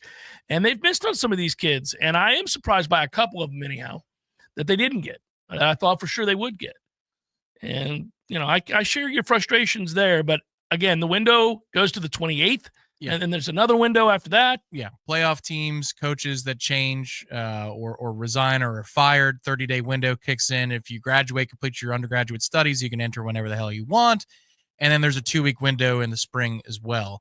Yeah, I'm not trying to say that every guy that didn't choose Florida State, well, we didn't want him anyway. Not trying to bring that energy to the party here. I'm sure out of that group of interior offensive linemen and tackles that Florida State has had on campus, they might have wanted 1 or 2 that didn't say yes to Florida State. Probably true. But the other part of it is at what price versus what you can still go get on the market in the coming weeks or in the coming windows. You don't want to reset the price for your own roster over and over again to bring in a replacement level player. We've had quite a few offensive linemen here in the last 5 or 6 years. I don't want to do it. Today's a charity show. You don't want to name them, but that are average offensive linemen. And for us, that might be pretty good, but they're average. Are you going to pay them open market prices to the tune of you're going to have to reset your entire offensive line room to get an average guy? I want us to guard against that. We have money to spend, but don't do it like that because that's how you run out of money real fast. The not having Herb hand in a little bit sooner part of this does bother me a little bit. That was a head scratcher. Now I'm still bothered by that. Is that because and this is what we'll probably never know, at least on the record, is that because he had offers elsewhere or because we were looking at somebody else first? You're right. We will not know that answer. It's not flattering either way. Right. So we really wanted 4 other guys, but we had to settle with Herb. That you're not going to hear. And if Herb really wanted to be somewhere else and was interviewing in 2 to 3 other places and then had to settle with FSU, you're not going to hear it. So I don't know the answer, by the way. It might be neither. It was an important 5 or 6 days. Very. Yeah. Yeah. And if Gus really wanted him that badly, I think it would have been a term of his agreement, right? I would think. I mean, they announced that before the Florida game kicked off. Yeah. So if it was that important to Gus that he had his lieutenants come in, I mean, he might have said, well, I'm not signing an agreement unless you guarantee me we're going to get this done. And clearly that wasn't the case because a week and a half went by. Let's refresh, guys, as before we go into hour number 3. First of all, we're at $12,597. Thank you from the bottom of my heart. Thank you so much for what you've already raised. Let's continue again here in hour 3 and see if we can't push past the $15,000 barrier. We're already exceeding my greatest expectations today. It is the perfect Christmas gift. I can't ask for anything else. Now we're over 12,600. Keep it rolling. Anything you can do, anything helps, and we appreciate it. And I know my friends at the Guardian Ad Litem absolutely do. I just texted a moment ago and was like, hey, we are doing some things. We are doing some things out here today, and I can't wait to call her with the final number. We've got a whole nother hour to see what that number is. And Tom, remind everybody why it's easy, because if they go to YouTube here, 100% of what you give goes directly to the Guardian Ad Litem Second District. Yeah, again, if you're in the car right now driving around town, or you're watching on Facebook or on X, the donate function only works on YouTube. So you got to pull up YouTube, go to Warchant TV. You'll see that we're going live. These days, they have a red circle around the avatar of Warchant where you click, and it'll take you right to the show. And then to the lower right-hand side of where you're watching the show itself is the donate button. Information about the charity, a big, bright donate button. It takes 2 seconds for it to run through. And again, no processing fees, no nothing. It is 100% of your donation goes right where you want it to go, which is to worthy people like those that run the Guardian Ad Litem Second Circuit. Yeah, to help the kids in desperate need, and it brightened their holiday season and a chance to have a Christmas, if you will, or a Hanukkah, however you want to look at it. Doesn't really matter. They get to open something and say, thank you. Holy moly, I got the gift I wanted. I got the gift card I wanted, whatever it might be. Final hour forthcoming. Stay with Jeff Cameron Show 93.3, Real Talk Radio, and Warchant TV.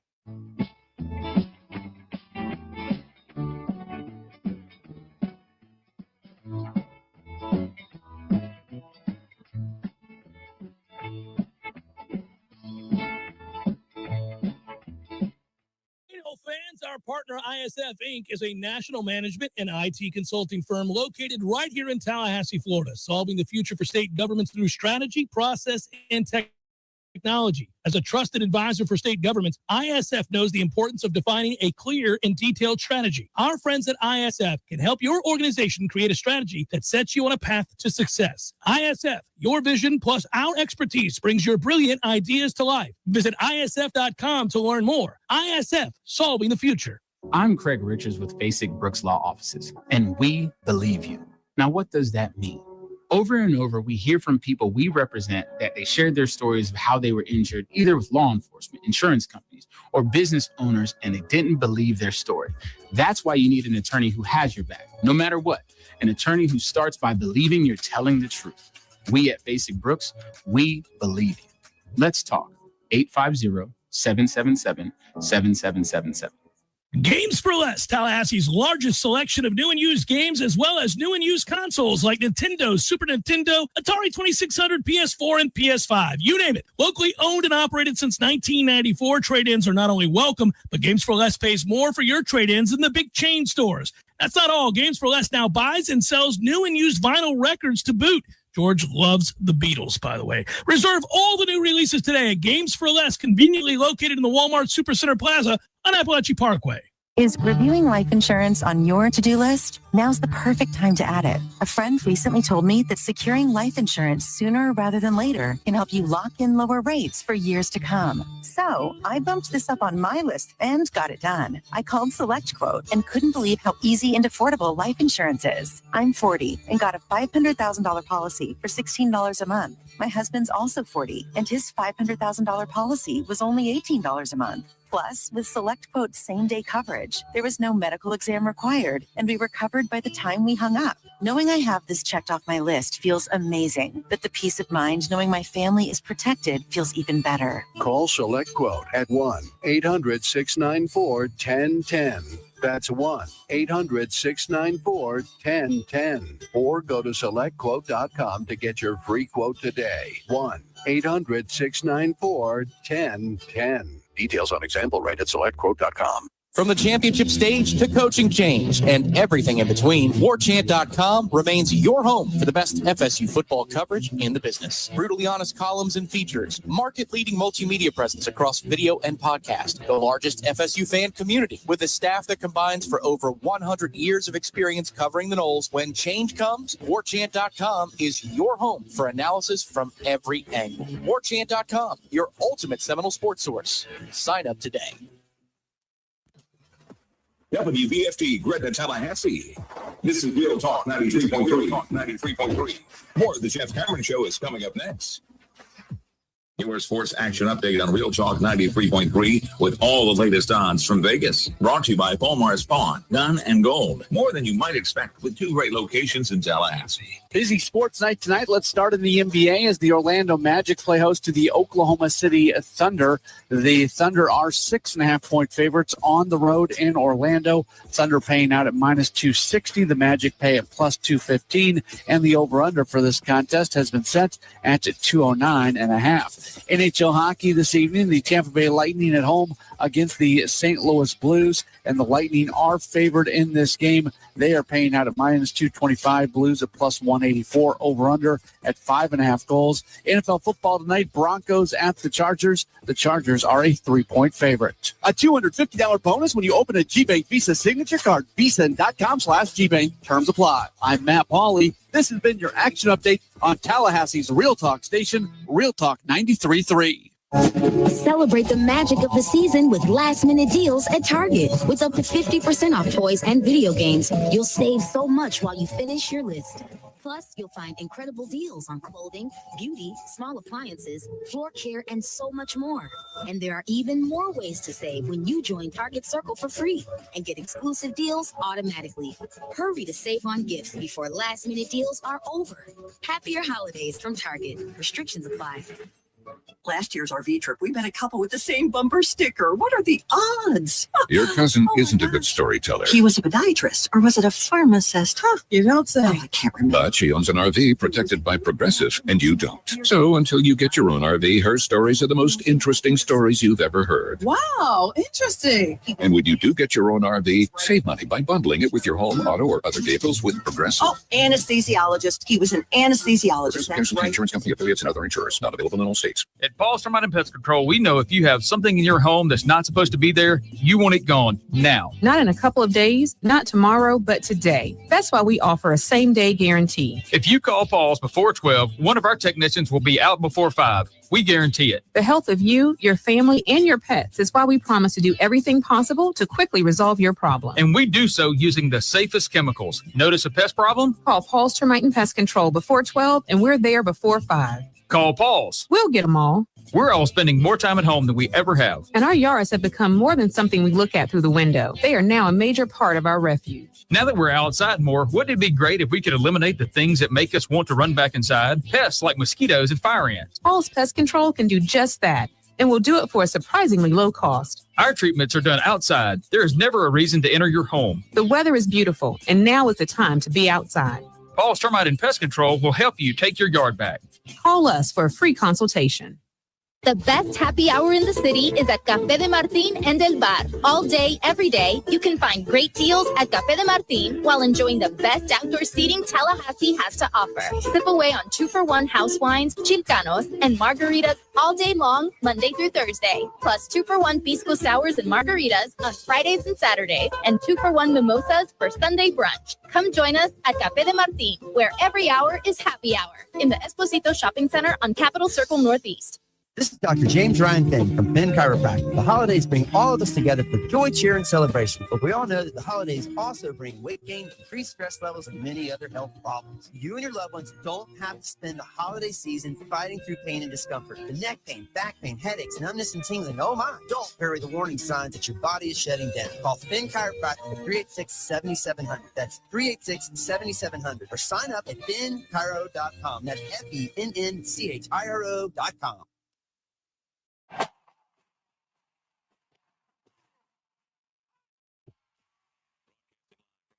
Capital City. This is the Jeff Cameron Show, brought to you by Orange Theory Fitness on Real Talk 93.3. Now, stop what you're doing and listen closely. It's time for the Jeff Cameron Show in 5, 4, 3, 2, 1. Christmas is the time to say I love you.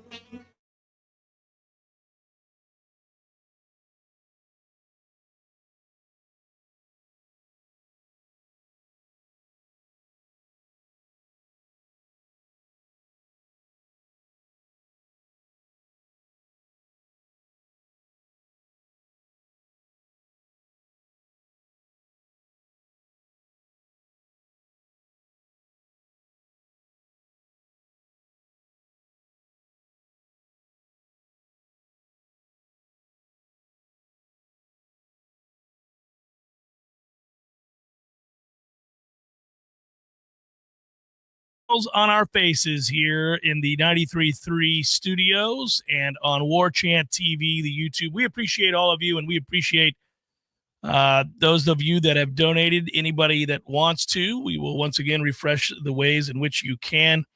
And also note that, again, 100% of your donation goes to the Guardian Ad Litem. Nothing goes to YouTube. Nothing goes to us. Nothing goes to Warchant. Nothing like that. It's all to them. And what is, I should do a drum roll. What is the number that we are up to now? What is it that we have collected so that kids might have a better Christmas? $12,807. Unbelievable. When we started today, we were thrilled with the opening segment. The opening segment did nearly 4,000, which, accounts for about half of last year's total. Came out the gate swinging. I was like, ooh, this could be special. And donations continue to pour in. I see Dwayne, Patrick, Brett, Ron, among many others who have donated, anonymous donors left and right, to put us nearly at $13,000. Big day. Yep. It's a big day. It's been awesome. Let's keep it going.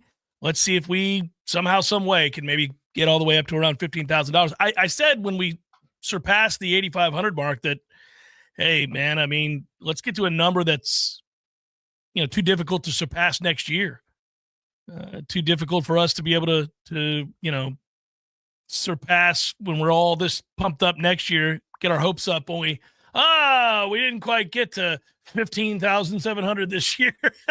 We've come a long way. And it's really, yes, the amount matters. How much we're able to bring in matters. I'm not saying that, 15,000 isn't better than 12,000 or better than 8,000 or better than 4,000. But to me, it's really much more about, like I said before, it's the intent. You folks with the kindness of your heart, efforting to do this to help others who are maybe in a worse off position. And I just appreciate that. And I see so much intentionality in that. I see what folks are doing. So greatly appreciate it. Thank you so much. Listen, I don't believe, and I want to touch on this because I see the debate in the chat with folks. There's no doubt that SMU, there's a big article written about this the other day. Here come the billionaires. SMU's got a good thing going. That's why they were willing to take next to nothing or exactly nothing to join a Power Four conference. Yep. They have turned the corner. They've spent the better part of, 40 plus years not mattering in any way, shape, or form in the college football world post the quote unquote lifetime ban, in essence, that they were done dealing. We all know about what happened there at SMU all those years ago. And the death penalty, quote unquote, was handed down by the NCAA at the time. Of course, that has subsequently been rescinded. But they never looked at football the same way again. Now they do. Now they see it as a means to attracting students and expanding the university. And, a good football program does that. It acts as a mouthpiece and a PR function of your school. And, we've seen the studies that talk about, what a football program, a named football program or a good football program, what it can do for a school. And SMU decided to go all in, and they do have billionaires, lots of them, a lot of oil money. Folks are saying, hey, I'll help out. I'll do the right thing. Why do I bring all that up? Well, we lost a player to SMU on the offensive line, and people were like, oh, well, we got outbid. Perhaps. And I don't have a problem with that. There are going to be some players that, frankly, it can happen. A guy you bring in that you feel really good about, you like him, you'd like him to play, but you're not going to pay 7x what the market is willing to pay or should pay or that others have paid for a like player. If SMU decides to come in and say, oh, well, I see all these other schools are offering you $250,000, we're going to give you $1 million. Well, have at it. Go to SMU. Because the truth is, even if it's $500K, you're going to double the money? Okay, that's good for you. The truth is that if you're going to get into that war, and this only becomes who ends up having the most amount of money, Florida State cannot win. And they have an elite collective. I'm not talking about that they're cheap. I'm saying Harvard has more money than Florida State. Stanford has more money than Florida State. Notre Dame has more money than everybody. If it really just becomes who can reach into their back pocket and say, hey, we've got unlimited funds for this, good luck. Well, Florida State's out of the mix. So are a lot of other big-time, traditionally powerful programs. Yeah, agreed on all fronts. You know, we were talking about this during the break that, you know, if you looked at, say, your PFF system, your own one, I'm not talking about you go to pff.com and look at the grades that they have, because a lot of the times I'm confused by the conclusions that they draw. And so are NFL scouts. You'll hear that from time to time. But internal film reviews, your own grades, your own scouting department at Florida State. And you say that this kid is at a 0 to 100, he's a 60. You know, and he wants $500,000, but we can get a 56 or a 57 right. for 150 or 125. What are you going to do? Yeah. You do have to spend the money that you have wisely. And I'm not saying that everybody we lose out on is, well, we didn't want them anyway, they're not really that good. I'm not saying that. Don't know the dynamics of every individual situation. The Nichols kid from Arkansas could be different than Caden Kittler from UCF, could be different than Marcellus Marshall, who chose Minnesota yesterday, could be very, very different in all of those individual circumstances. I'm just saying that those kids aren't Outland Trophy preseason award watch it list guys. So if you're going to be getting replacement level or slightly above replacement level offensive linemen, don't spend like you're getting a guy who's going to be first team all ACC. That's just not good for business. It's not smart business. And to reiterate, that window remains open through the 28th. There are other windows that are available to Florida State to find players after the 28th. The folks that are in the playoffs, for example, if you wanted to get a player off one of those rosters that enters in, they get extra time. And then you have the window in the spring. So they won't be done dealing even after this closes. Again, I certainly share the concerns of people who want to see the trenches bolstered greatly. I'm with you. So who'd you get? Well, we have Gunnar Hansen. All right, good start. Anybody else? No. Well, we're still waiting. Gunnar Hansen was a good start and a really good start, and that was a good get. That is a proven tackle. Proven. Yes, multi-year. He slid outside from guard earlier in his career, 35 starts by my count in 3 years at Vandy, and then also he was named SEC Offensive Lineman of the Week and National Offensive Lineman of the Week after Vandy beat Alabama this year. So the best of what he brings to the table is proven. Didn't give up a single sack in that game to Alabama. Correct. And that was a big part of how they scored 40 points against Alabama. So, yeah, that's a good get. Give me 2 more of those minimum. One thing that's also a good get, thank you very much to Matt for a large contribution, $1,000 more into the kitty for the Guardian ad litem. And Darian, thank you for your donation as well. We're nearly at 14,000 now, 13,862 and counting. That's remarkable. You are correct, Don, by the way, at the current pace without any oversight or regulation. This is just going to be multimillionaire and emerging billionaires, NFL stadium names, corridor naming, name on locker room, all that stuff. You're right. It is. Yeah. I think this is all going to get ironed out. These are the warts that come with the transition. These are the problems that are inherited when you're overhauling something completely. And there are going to be all kinds of missteps and regulations that need to happen and areas where unintended consequences come to light and you realize, oh, well, this is probably not a good idea, not a good look for the sport, not healthy for the game. But again, college football right now has a problem because these are not employees. And so you can't get a handle on spending. You can't get a handle on salaries just yet. You can't get a handle on a lot of the issues that plague the sport right now until they're employees. And if you don't want to do that, you're going to have an agreed upon czar who's got the health of the game to look after. And who's that going to be? Because the Big Ten and the SEC aren't going to agree, and they run the sport. Well, this is the other problem, too. What does the NCAA have to do with big-time college football? Just broad question. What do they have to do with big-time college football? Nothing, except for doling out penalties for systems that they can't even sustain. They got ruled against again yesterday. All the time. In terms of JUCO eligibility. Yes. The quarterback from Vandy, his name escapes me at the moment. Mm-hmm. But at least in this moment, there might be a subsequent ruling that says he cannot play anymore. But the ruling that came down yesterday says that his JUCO year that he spent is not going to be counted against his NCAA eligibility. Every time you turn around, when it comes to college football specifically, the NCAA gets overruled. And yet we follow their rules about inducements and about incentivized contracts, which is just nuts to me that we still follow these rules. There should be performance-based contracts in college football. Until we get unionization, it's the least you can do. You're right, Justin. It is Diego Pavia, but there you go. Thank you, yeah, Pavia. Pavia. I was going to wait for you to finish before I told you it was Pavia, but Justin beat me to it. Yeah, every time we turn around, they've been absolutely, emasculated. They've had their authority, clipped. It's all gone. Well, yes, it's not true. That's not true in the other sports. No, it's not true in all of the other sports. Right. Basketball to a lesser degree because you're dealing with large sums of money for NIL. But again, what they're saying in their rules, they can penalize institutions because there needs to be no inducement. Well, there already is inducement, and they're saying it has to be tied to name, image, and likeness. It's not tied to name, image, and likeness. I promise you, not picking on him, that Addison Nichols, who just went to SMU, is not going to be worth what they're paying him to a car dealership or any subsequent yeah, you mean you talk about the actual value of their like what you're going to put him on a flyer with your poster for your season tickets? Hilarious. Correct. He's not worth what they're paying. So we're already beyond that point, and yet you have to adhere to these stupid rules because the NCAA can somehow punish you when they don't even decide the national champion at the level that we're playing. It's the college football playoff.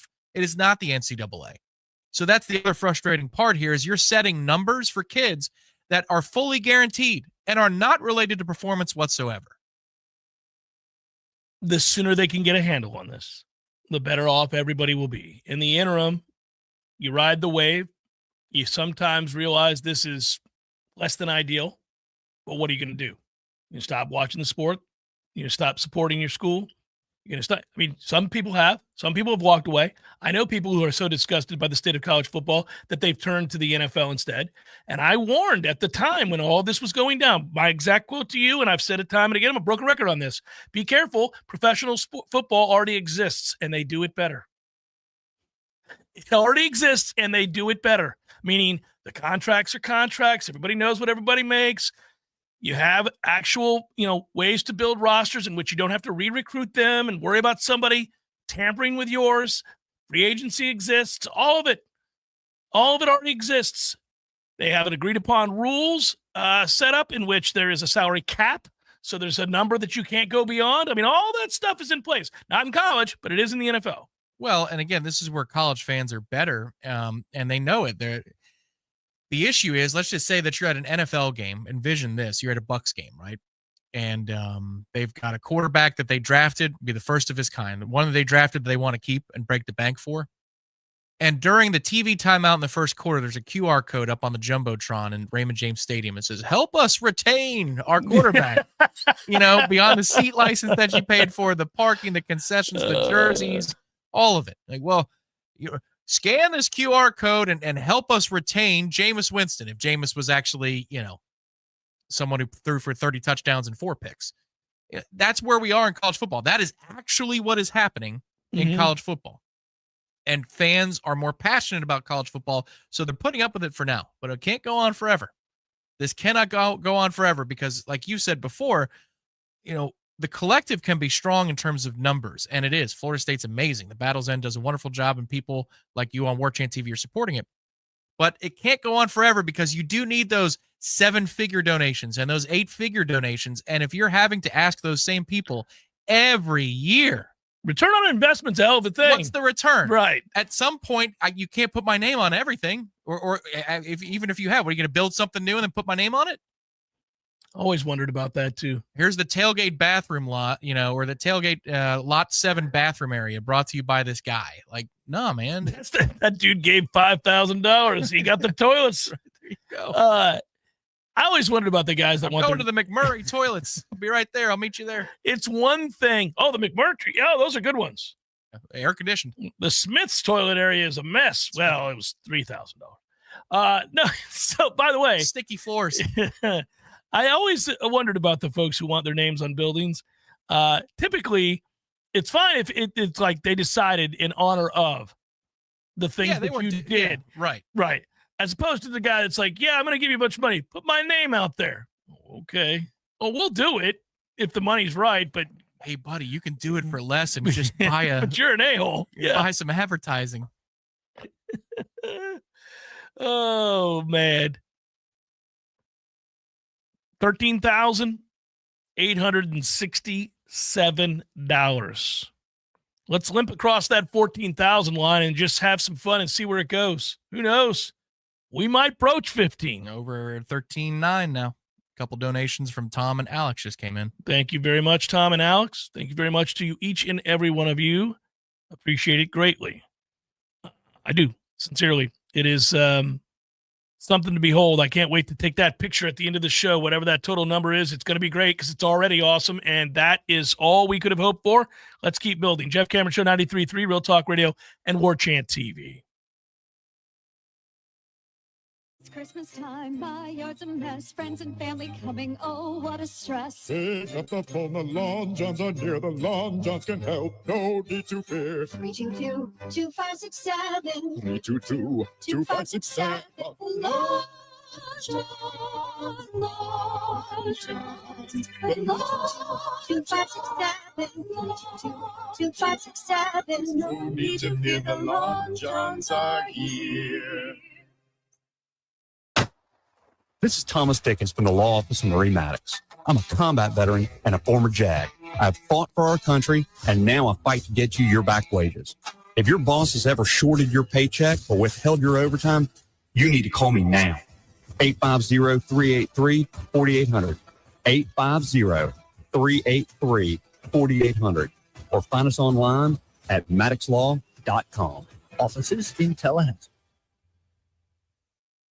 Honey, I'm home. We're in here, honey. So why are all my friends here? Have a seat, Dave. We need to talk about your problem. Problem? I don't have a problem. Dave, you do have a problem. A problem with your grill. Here's some pamphlets from Hearth and Patio. They are waiting for your call to help you upgrade your grill. If you or someone you know needs a grilling intervention, call Hearth and Patio today at 850-727-4282. That's 850-727-4282 or hearthpatiotallahassee.com.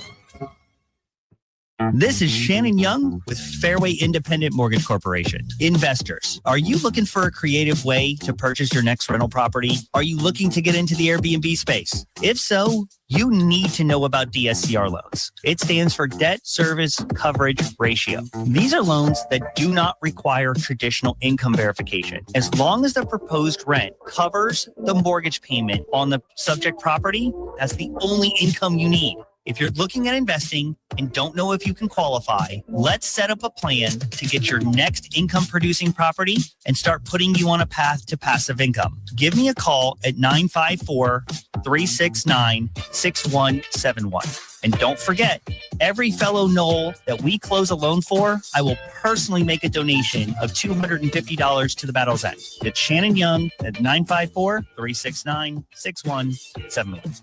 Equal House Legal NMLS number 373033. Oh no, stomach issues again? Stomach issues? Who are you? Your pancreas. I could be the real reason for your diarrhea, gas, bloating, stomach pain, or loose oily stools. I thought it was my stomach. People often do, but any of these symptoms could mean having a condition called exocrine pancreatic insufficiency, or EPI. With EPI, the pancreas doesn't release enough enzymes to break down food, but EPI is manageable. Use the symptom checker on identifyepi.com and speak with your doctor. That's identifyepi.com. Sponsored by AbbVie. Why pay more for prescriptions? Stop overpaying and start saving with SingleCare. It's easy. Find your prescription on singlecare.com. Show the coupon at the pharmacy and start saving. SingleCare works at pharmacies nationwide and is completely free to use, whether you have insurance or not. So the next time you fill a prescription, check SingleCare to make sure you're getting the best price. Take control of your prescription costs. Go to singlecare.com or download the free app today. Sunday night, they'll be dueling in Dallas. And the ball off, running to the right. Irving inside the 10. 3-2-1. Touchdown, Tampa Bay. Touchdown, Tampa Bay. Baker Mayfield and the Buccaneers look to carve up the Cowboys' D as they strive for 5 straight wins. Inside the 5. 3 to the 2 to the 1. Touchdown, Tampa Bay. Baker Mayfield, back-to-back runs. Pre-game at 7. Kickoff at 8:20. 1, 2, 3, 4. Hear it live on the Buccaneers Radio Network. The Jeff Cameron Show is a production of the Warchant.com Multimedia Network. Check out Warchant.com today for the latest news inside Florida State athletics. That's Warchant.com. Now, back to Jeff on Real Talk 93.3. Pretty cool. Throw that number up, baby. $14,497. You're damn Skippy. Look at that number there. Got to thank David for a large contribution of Thank you, $500. We got to thank Jeffrey, who spells his name like you. Anonymous donor. You got an ERY in there? ERY. Never see it. That's awesome. Your parents were brilliant. William, all people who donated during the break, dominated as well. And we're pushing 14.5 now. It's just, you say that and it sounds small when you say 14.5. You just have no idea the impact this is going to have on the organization. It's just remarkable. It's freaking cool. I wish I could curse on air. I am so happy right now. It's unbelievable. That's about how much it would cost to do. So, yeah. I'm so happy. It's unbelievable. Wow. And I mean, I'm childlike right now. I am. It is so cool to see. I did not expect that at all. That is really well done. And I mean, I have high praise for the listeners of the Jeff Cameron Show, this community that we've forged over 20 plus years of being on the air. Not all of you go back that far. Some of you are new listeners last month. I get that too. But over the years, we just keep adding folks to this train, and it's great. And 99.9% of the people I've met over the years that have been part of this thing are just wonderful people. That we may agree or disagree on any number of things. That's the way it should be. But in terms of in your heart, what you're capable of and your willingness to help out and be a part of things that we're trying to do to help people, that's never been in question. It's always been something that folks have done, and their generosity has been overwhelming. And it just continues to grow. So cool. I appreciate it. I appreciate my friends here at 93.3 who give us the terrestrial radio airtime to do this show. I mean, that's how we can be multimedia. We're on radio. We have the podcast. We have the video. We do the Facebook. We do it all. And you can reach more people for moments like this. That's how it works. It's incredible. It's cool. Just let the F-bombs fly, Jeff. One segment. Anything goes. Yeah. If it were just the pod, I would. If this were bellying up, I certainly would. But alas. Mike's still hot. Glad I didn't say anything. Well, you didn't. You just went, I heard that in my ears. Man, that sounded different. You're like, oops. See, I agree with you. Even when you're not listening, I'm like, yeah, right, yeah. Ooh. He said what? Oh, no. What just happened there? Let's do a little red zone. My man, Adam Tolliver. Yes, sir. Let's do it. This is fun to do. I have no idea what kinds of questions. Two of us. Yeah. Here we go. Make it happen. Fire it up. Welcome to the majesty. Every freaking rep. The elegance. To win the game. Oh, he hits the upright. It's no good. You have entered. Someone burned down the funeral home. You burnt the funeral home. Lives will be changed. Sideline. Touchdown. Unbelievable. Mothers will cry. When you see your players give all that they have and you lose that way, it's tough. Legacies are etched into eternity. I know who I am. North South Dakota was his brother from West Virginia. This is the Red Zone. It's good to know. Adam Tolliver, our fellow Knoll diehard, and really his team at Artisan Financial Strategies, great at what they do. I could actually say that Artisan Financial Strategies as opposed to whatever I just did there. I don't know if that's just being tired or if that's being distracted, what that is. A lot of people have that December fatigue right now. December fatigue hit hard this morning. Didn't get a lot of sleep last night. I have no idea why. I tossed and turned, woke up early today, was exhausted, and continue to be. I think it's seeing the finish line for a little respite. Yeah, it's a little different. Nobody wants to hear this about, everybody's got a job. Everybody's got a job. Everybody's got a job. But with the new college football calendar, for us specifically this season. Yeah, December used to be a time that you could chill. No. You ratchet up in July, especially this year earlier because we were going to Dublin. And which was awesome. Which was amazing. But when the season is over, technically speaking, our season begins anew, especially when you're 2-10. So it's been a sprint. That's probably where these questions are going to come from. Especially when you're 2-10. I was on Chuck Oliver yesterday, and I didn't have a occasion to go on much this year. There was not a lot. Jeff, haven't talked to you. Yeah, there wasn't a lot to get into, but we did yesterday. We had a good time with it. It was fun. But I could hear it in Chuck's voice. It was sort of I've thought about you. I've wondered how you were doing. Family okay? Yeah, is everything? You guys hanging in there in Tallahassee? You diehards, the guys that know it, you know what? You all right? Artisan Financial Strategies, financial planning, estate and legacy planning, risk management, investment management, business succession, and exit strategy. Did you watch Succession? No, It's I did good. not. It's worth your time. Was it really? Yeah, it's good. Yeah, real good. Is it one of those that I have to go back and see, like Breaking Bad was, or is it if you're interested level? Yeah, if you're looking to get into a series, I think you'd like it. It's good. It's well done. Well written, well acted. I just watched the newest Hard Knocks and Which is AFC good. North. Man. Have you watched The Bear? No. Yeah, that is good. I hear that's quite good. It's very good. Strong to quite strong. I've seen everyone. It's good. Okay. I'm just giving you a few. You're hitting the movies over the break. That's what you're hitting. Perhaps, yeah. I've caught up on there's a couple of series that I want to get into that I haven't yet, and a couple of movies that I desperately need to see that I didn't see this year. You know, that I wanted to see from this year. I'm not even talking about like blockbusters. I'm just proud of you that you saw Interstellar in the last year. I've now seen it 3 times, Tom. There you go. I've caught up on all the little nuances as well. Scoring in the retirement red zone, building a winning game plan. Go to retirement red zone. You go NoelRetirement.com. Pops up as retirement red zone. NoelRetirement.com. You'll see what I'm talking about. And let's go. First down. What do we got? All righty. So after watching the assistant press conferences today, I've asked you this question before, but you have new information. See the way they work the podium, what they're about, charisma, yay, nay.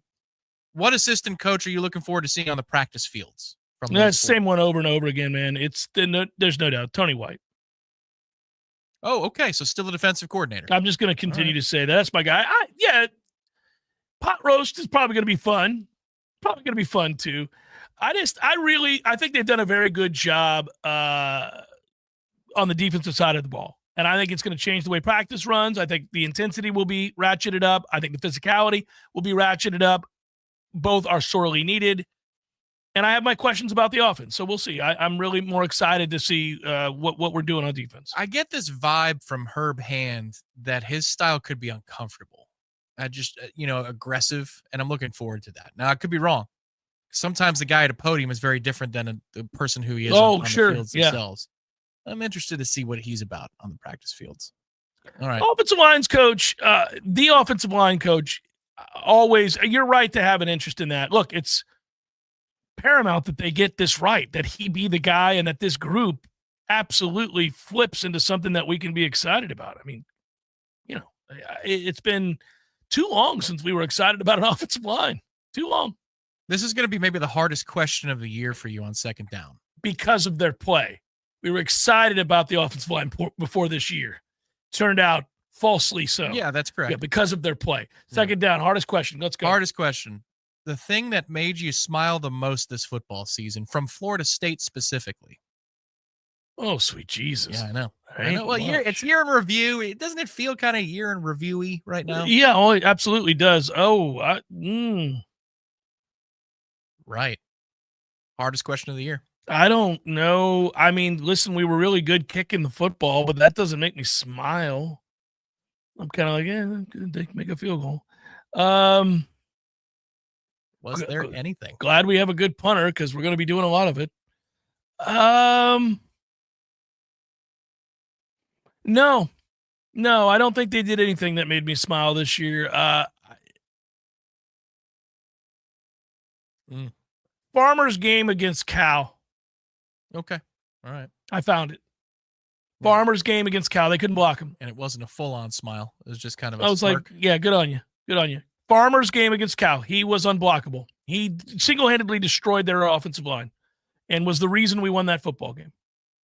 Somebody suggested firings. Was it the firings? I was asking for on-the-field stuff. When I will tell you, and this is not personal, a lot of people get scared to bring up people's job security, but when those people are responsible for a 2-10 season and when they make millions of dollars, that is to say they're not volunteers, I'm a little less apt to be sensitive regarding their job status. So when I found out that Randy Shannon was no longer going to be here. I was very excited about that. That made me smile because I thought he should have never been here to begin with. And then secondly, I think to a greater extent, the sheer disgust that mounted over the course of this year with that slap-ass offensive line of ours that blocked nobody and regressed week after week after week. I was happy to see Alex go. I like Alex personally. I think he's an interesting man, and I would love to sit down and have a beer with him, but he did a terrible job this year and deserved to be fired, and I was fine with that. When I found out that Adam was going to go, third and Fuller, I was happy to see it go. I like Adam. I've enjoyed talking to Adam in the time that he's been here. He's been very forthcoming. I think he's a knowledgeable guy, without question, kind of quirky, but honestly, I've enjoyed our conversations, but he had to go. So when I found out he was going to be fired, I thought, good. He's made millions of dollars. You're going to be all right, Adam. I was fine with all that. But that's not good. That's, I spent a half a second being happy that people that need to go are being told to go. I don't sit around wallowing in their firing and say, well, this is the best part of the season. Because if that's the best part of the season, you have failed miserably. And sadly, it was. Thing you are most looking forward to, third down. Thing you are most looking forward to this season. This calendar year. Let me rephrase that. This calendar year. What becomes of Florida State basketball? How they do an ACC play. That's option 1. Option 2, FSU baseball. Yes, that's the answer. Option 3 was Florida State football. No, well, obviously what floats the boat is football. We need them to be better, and I think they will be. They're already going to make the changes enough to be, a 6-7 win team, something like that, I think. I'm loving what Link's got going with this baseball team, and they're good, and they really did more than wet the whistle last year. They're one of the last 4 teams standing in the entire country. This felt like Florida State baseball was what they were supposed to be finally again. It had the energy. It had everything, and they played smart. They did smart things. It was good. It's going to be hard to duplicate that lineup. You're going to have to pitch better. That lineup was wow by the end of the year. Oh yeah, they were difficult to deal with. They were tough to deal with. That's right.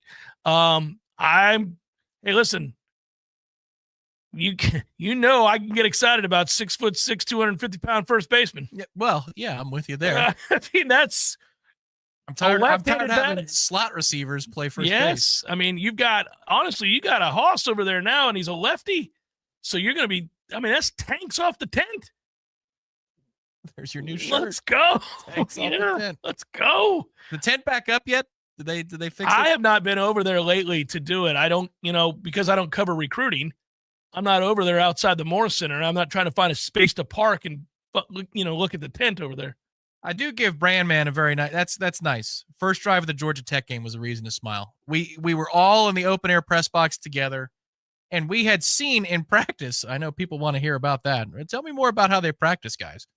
But we had seen moments like that for the offense in practice, where we went, okay, they're humming now. Well, that first drive was a picture-perfect first drive, and it was best drive of the year. Well, it was, and you could have never guessed that was going to happen. But yeah, it was on the table. You don't ever want to be at the 19th hole and somebody says, "What's your best shot of the day?" Tee shot on 1. Tee shot, piped it right down the heart. Thought it was going to be a good day. Shot 98 instead. Best shot of the day, bar none. Yeah.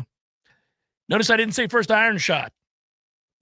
Tee shot was piped down the heart, walked up. I got 107 in. Promptly duffed it. Fat. Made double. Went 10 yards. Then I sculled it and went off the back of the green. Didn't really figure out the irons till about hole number 7. At that point, I was 10 over. We started drinking. Heavily. That's how my day went. It was a hell of a drive, though. Found the cart girl. Usually, if you're among friends, they go, well, that was a good drive. Oh, yeah, they'll be like, that was, you had that. I mean, that was a long drive of the day, right there on number 1. Who could have guessed that it would all go south from there? Right. But it did. All right, so I'll come back to football then, since you didn't choose football for third down. Fourth down, you're hopeful about blank position on the football team the most. Give me the position. Oh, okay, rephrase that. I want to make sure I got this right. You're most hopeful for blank position next year on the football team.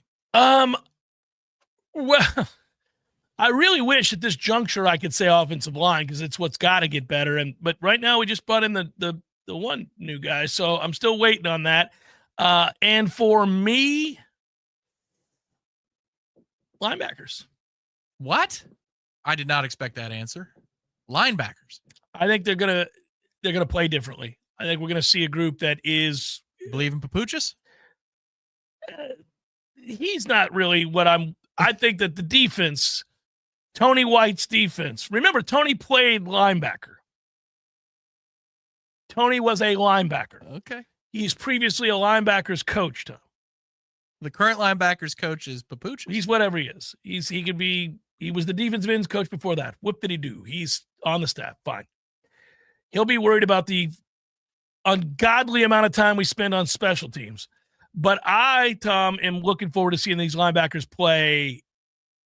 I want to see linebackers that play downhill, that hit you, that attack ferociously, that have a whole lot of what for in them, and that know what the hell they're doing, that communicate and know what they're doing. And I have a sense, based on what Tony's defenses have done in the past and the old Rocky Long stuff and all that, that they're going, you can't run this if you don't have the group behind that front line knowing what the hell you're doing, and they have to be physical. Yeah, when it's at its best, you feel like there's 14 guys on the field because you cannot anticipate, by definition, where the pressure is going to come from.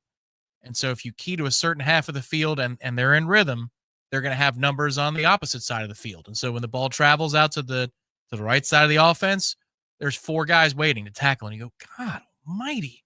Well, maybe we should just run right at him. It's only a 3-down line front. Yeah. But then they'll bring 5 and 6, and it's a gain of 3. And you go, well, God, I don't know what to do with this. But you got to have people that understand what they're doing. Well, this is really any defense, but you got to have people that that run up with reckless abandon and do so. I mean, it's like controlled ferocity, right? I know he's going to instill that. That's what he's done. That's how Nebraska played this year.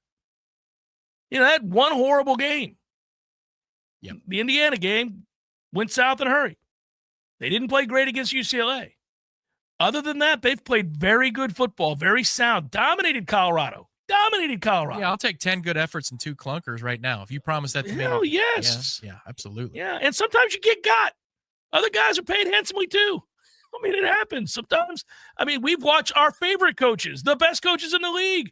I remember watching a Belichick defense get absolutely destroyed in a playoff game by the Ravens. And you remember that? That game started with Ray Rice going like 80 yards, and it went downhill from there. And that New England team was elite. Well, I'll do one more for you. Baltimore did it again in a separate game. Actually, they were notorious for going into Gillette and winning. Yeah, they in Foxborough. Yeah. But there was a game that Lee Evans dropped the ball. Remember that? Oh, that's right. Yeah. They had him then, too. Yeah. But that's the point. Like, it happens. They got Bill's number often. The other guy, well, that's a good coach you got in Baltimore, by the way. I mean, it can happen. And all you do, you shake your hands. You son of a bitch, you got me today. Good on you. Beating your ass next year. Guys, come on in. Yeah, that's it. Yeah. All right. That was 4th down? That was 4th down. We are now closing in on what's the number? 14,000. We're at 14,692. Hogwatcher back in for more. Oh, man. Thank you, Hog. Rob, thank you very much. Why is my scrolling not working? Sorry, awful radio. My scrolling has broken. I will get more names out there, but there were at least 4 or 5 more donations during the Red Zone segment. So here's the deal, guys. We are almost at, like I said, just over $300 necessary to get to 15,000. And we have one more segment of radio to do before we take off Friday. That's tomorrow. We will take off Monday, Tuesday, Wednesday of next week. Good chance we'll be doing something Thursday and Friday. But we're going to be off for a few days. So this is it, home stretch. And as we go to commercial break, anything you got, let's try to get past that 15,000 marker. Heezy, thank you very much. Chris Angle, our guy. Stuart, appreciate you. A couple of anonymous ones. And then Brian as well have put us on the precipice of where 15K is possible. Yeah, it's entirely possible. So appreciate it. And thank you in advance because I know we're going to get there. It's going to happen. And, buddy, this is beyond our wildest dreams. Now let's take a quick break, come back, and celebrate surpassing 15,000 together. We'll do it in a moment. Jeff Cameron Show, 93.3 Real Talk Radio, Warchant TV.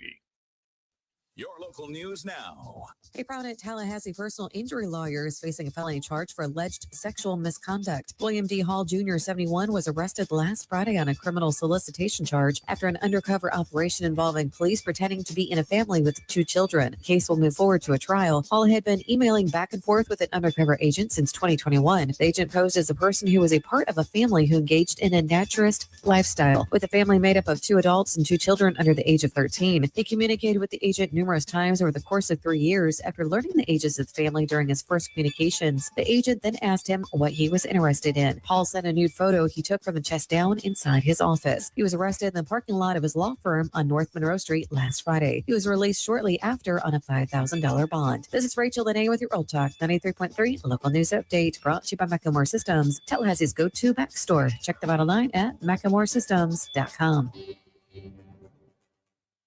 Now, here's your Paul's Termite and Pest Control Tallahassee weather report. Clearing out and turning cooler. Cooler temperatures continue through the weekend. Highs coming back down from the 70s to the 50s and 60s with lows in the 30s and 40s. Tonight, mostly clear, low of 45. Friday, sunny with a high of 67, low of 36. More sunshine on Saturday, sunny with a high of 57. Again on Sunday with a high near 60. From Real Talk 93.3, this is Danielle Kelly. For the elimination of termites, pests, and for greener lawn too, call Paul's. They'll get them all.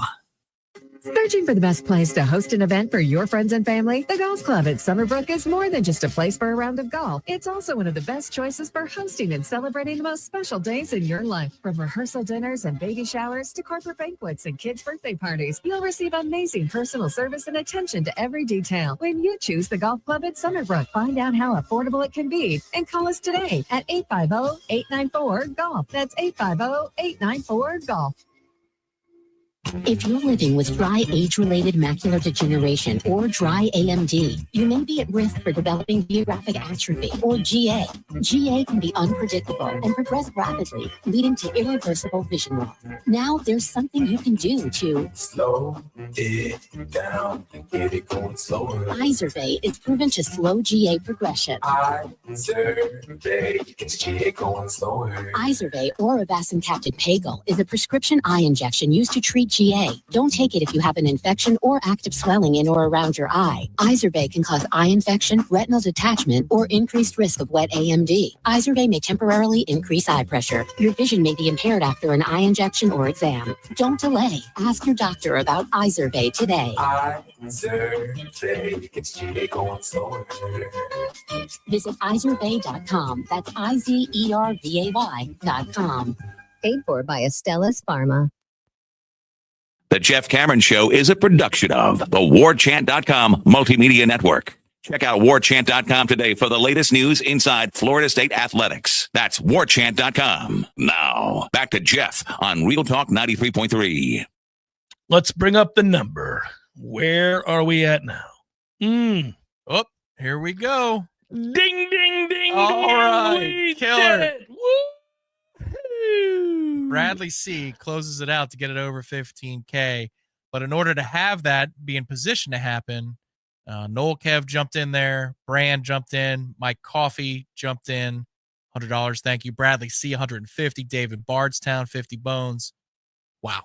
No, Kev, if I started my own podcast, company and had my show on it, I would give Tom the golf show that you're asking for. I mean, the NHL show that you're asking for. I just take it. By the way. and I would pay him to do it. And now he'd need to bring in some sponsors for that NHL podcast. And I don't know that that's going to be terribly successful out the gates necessarily. It won't be. No. But if you can do it, buddy, I mean, let's start going down that road. It'll have a 2-3 month run. You know what that is? The playoffs. People be, I want to hear what's going on now. But I like Noel Kev's idea. 15K, T. Lang announces his new NHL podcast, What the Pucks. I think it's been taken, but maybe the plural hasn't been taken. I like it. Yeah. No, you could have fun with that. It'd be great. We've thought about it before. Don't think we haven't. Be a bunch of different types of shows there. Get the puck out of here, you know? That's not bad either.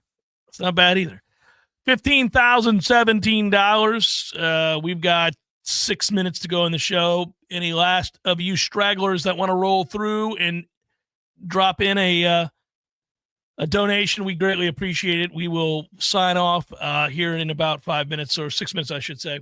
And in that moment, we will have a total. It is a total that no matter what it finishes as, it's going to be so much more than what we thought we would get today. And I'm just blown away. What I will say is, if you're listening on the podcast right now, or you're watching on maybe a Facebook video, or you caught wind of it, just tell your friends that if they, I wanted to get involved, you can. If you find this video, once it's in its on-demand version instead of the live stream, the donate button will still be there. We don't turn it off.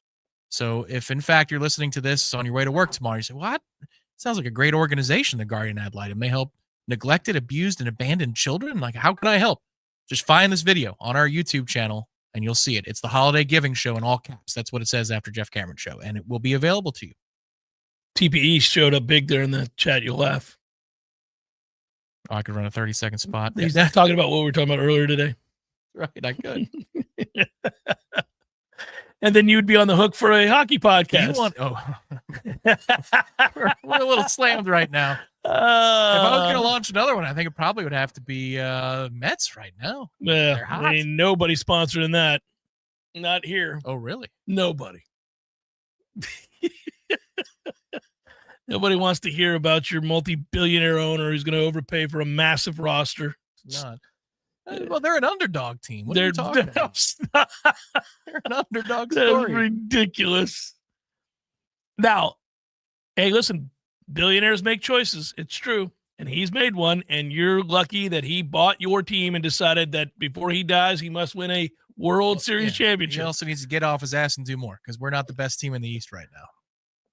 See how quickly it changes? I think you might be pretty close. The Braves are probably better.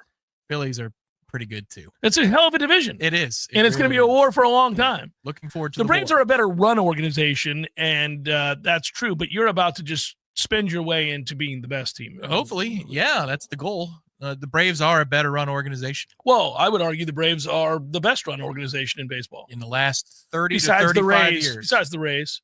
In the last 30 to 35 years, they could be the most well-run organization in sports, period. When you're just talking about personnel, player personnel stuff. The Lightning are on the list. Yeah, but... Because you said in sports. I'm not talking about front office and fan interaction. I'm just talking... No, well-run organization. Okay. I mean, we won like 16 games twice in the 90s. Yeah, that's all. But 30, yeah, okay. So 20 years? Yeah. 25 years? Yeah. Yeah. The Braves have been unfortunately, pretty special.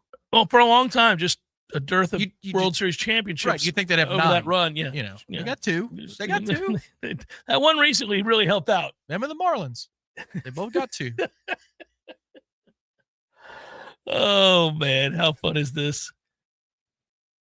15,037. Yep. Thank you to Josh. Latest edition. And if we missed your name, we're sorry, but this is your work. This is what you've done. You've all contributed and made this happen. Question, is the JCS Red phone going to be working over the break for the portal class to heat up? I may have to get back involved again, man. Damn it. There's a chance. Yeah, Jonathan, buddy, you were the catalyst that got everybody moving in the right direction. It is unbelievable. Thank you so much. Now, all of you, $1, $6,000, $100, 50 cents, whatever it was. Yeah. I mean, it was at 5 when Jonathan jumped in and did what he did. It is greatly, greatly appreciated. It's amazing. It is amazing. Well, I do want to thank you guys. Again, we're going to be off for a few days. We're off tomorrow. We're off Monday, Tuesday, Wednesday for the holiday. I hope that you guys have an opportunity to be with friends and family, obviously, and enjoy your break as well. Hopefully, Florida State signs a couple offensive linemen while we're gone. And That'd if be they great. do, we'll have coverage on Warchant TV. I was just about to say, Tom and I are still available to hop on and shoot out a video and document anything good or bad that happens with Florida State. That doesn't go away. That's omnipresent there, buddy. We're always going to be available in those situations. So we will. And I'm looking forward to it. I'm looking forward to hopefully having to do a few of those along the way. But we will be back later in the week next week. And Tom, you're going to go head down and see your folks. I'm looking forward for you to be able to do that. And I'm going to sit around and read and watch some documentaries, maybe play a little golf. Go figure. There's an Italian restaurant that my parents go to that they're known when they walk through the door. And I will suggest heavily that we get a cab because the red wine's going to be flowing. Usually one of us will be the driver. But this year, come on now, let's get an Uber because they will pour him heavy for Big Tom, my father. That's cool. Oh yeah, and they're very selective when those moments happen. That doesn't happen often. So, oh yeah. But that Italian restaurant's one of those places that can make it go. That's what time it is tomorrow night. Yep, in Palm Harbor. You betcha. 1557 is Thank what you, we're Lee. up to. Lee Thank just you, jumped Lee. Thank you, buddy. Appreciate it very, very much. $15, $15,057 on the nose. Giant donation in five. Well, for real though, between this and the bowling tournament, we're probably somewhere in that 18-19 range. I'm going to place a phone call in mere seconds and celebrate with Deborah Moore and her staff at the Guardian Ad Litem. We hope you made yourself smile out there. Yeah. Look at y'all. Look at the work you've done. It is remarkable. Here we go. Taking a picture again online. Look at that number. Boom. Problem we have is how in the world are we going to beat that? I like this kind of problem. Hopefully we win a lot of games next year so more people are around. Yeah. That's true. Good work, everybody.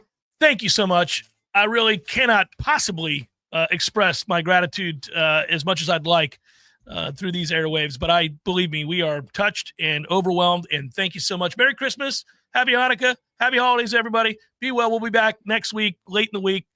Peace.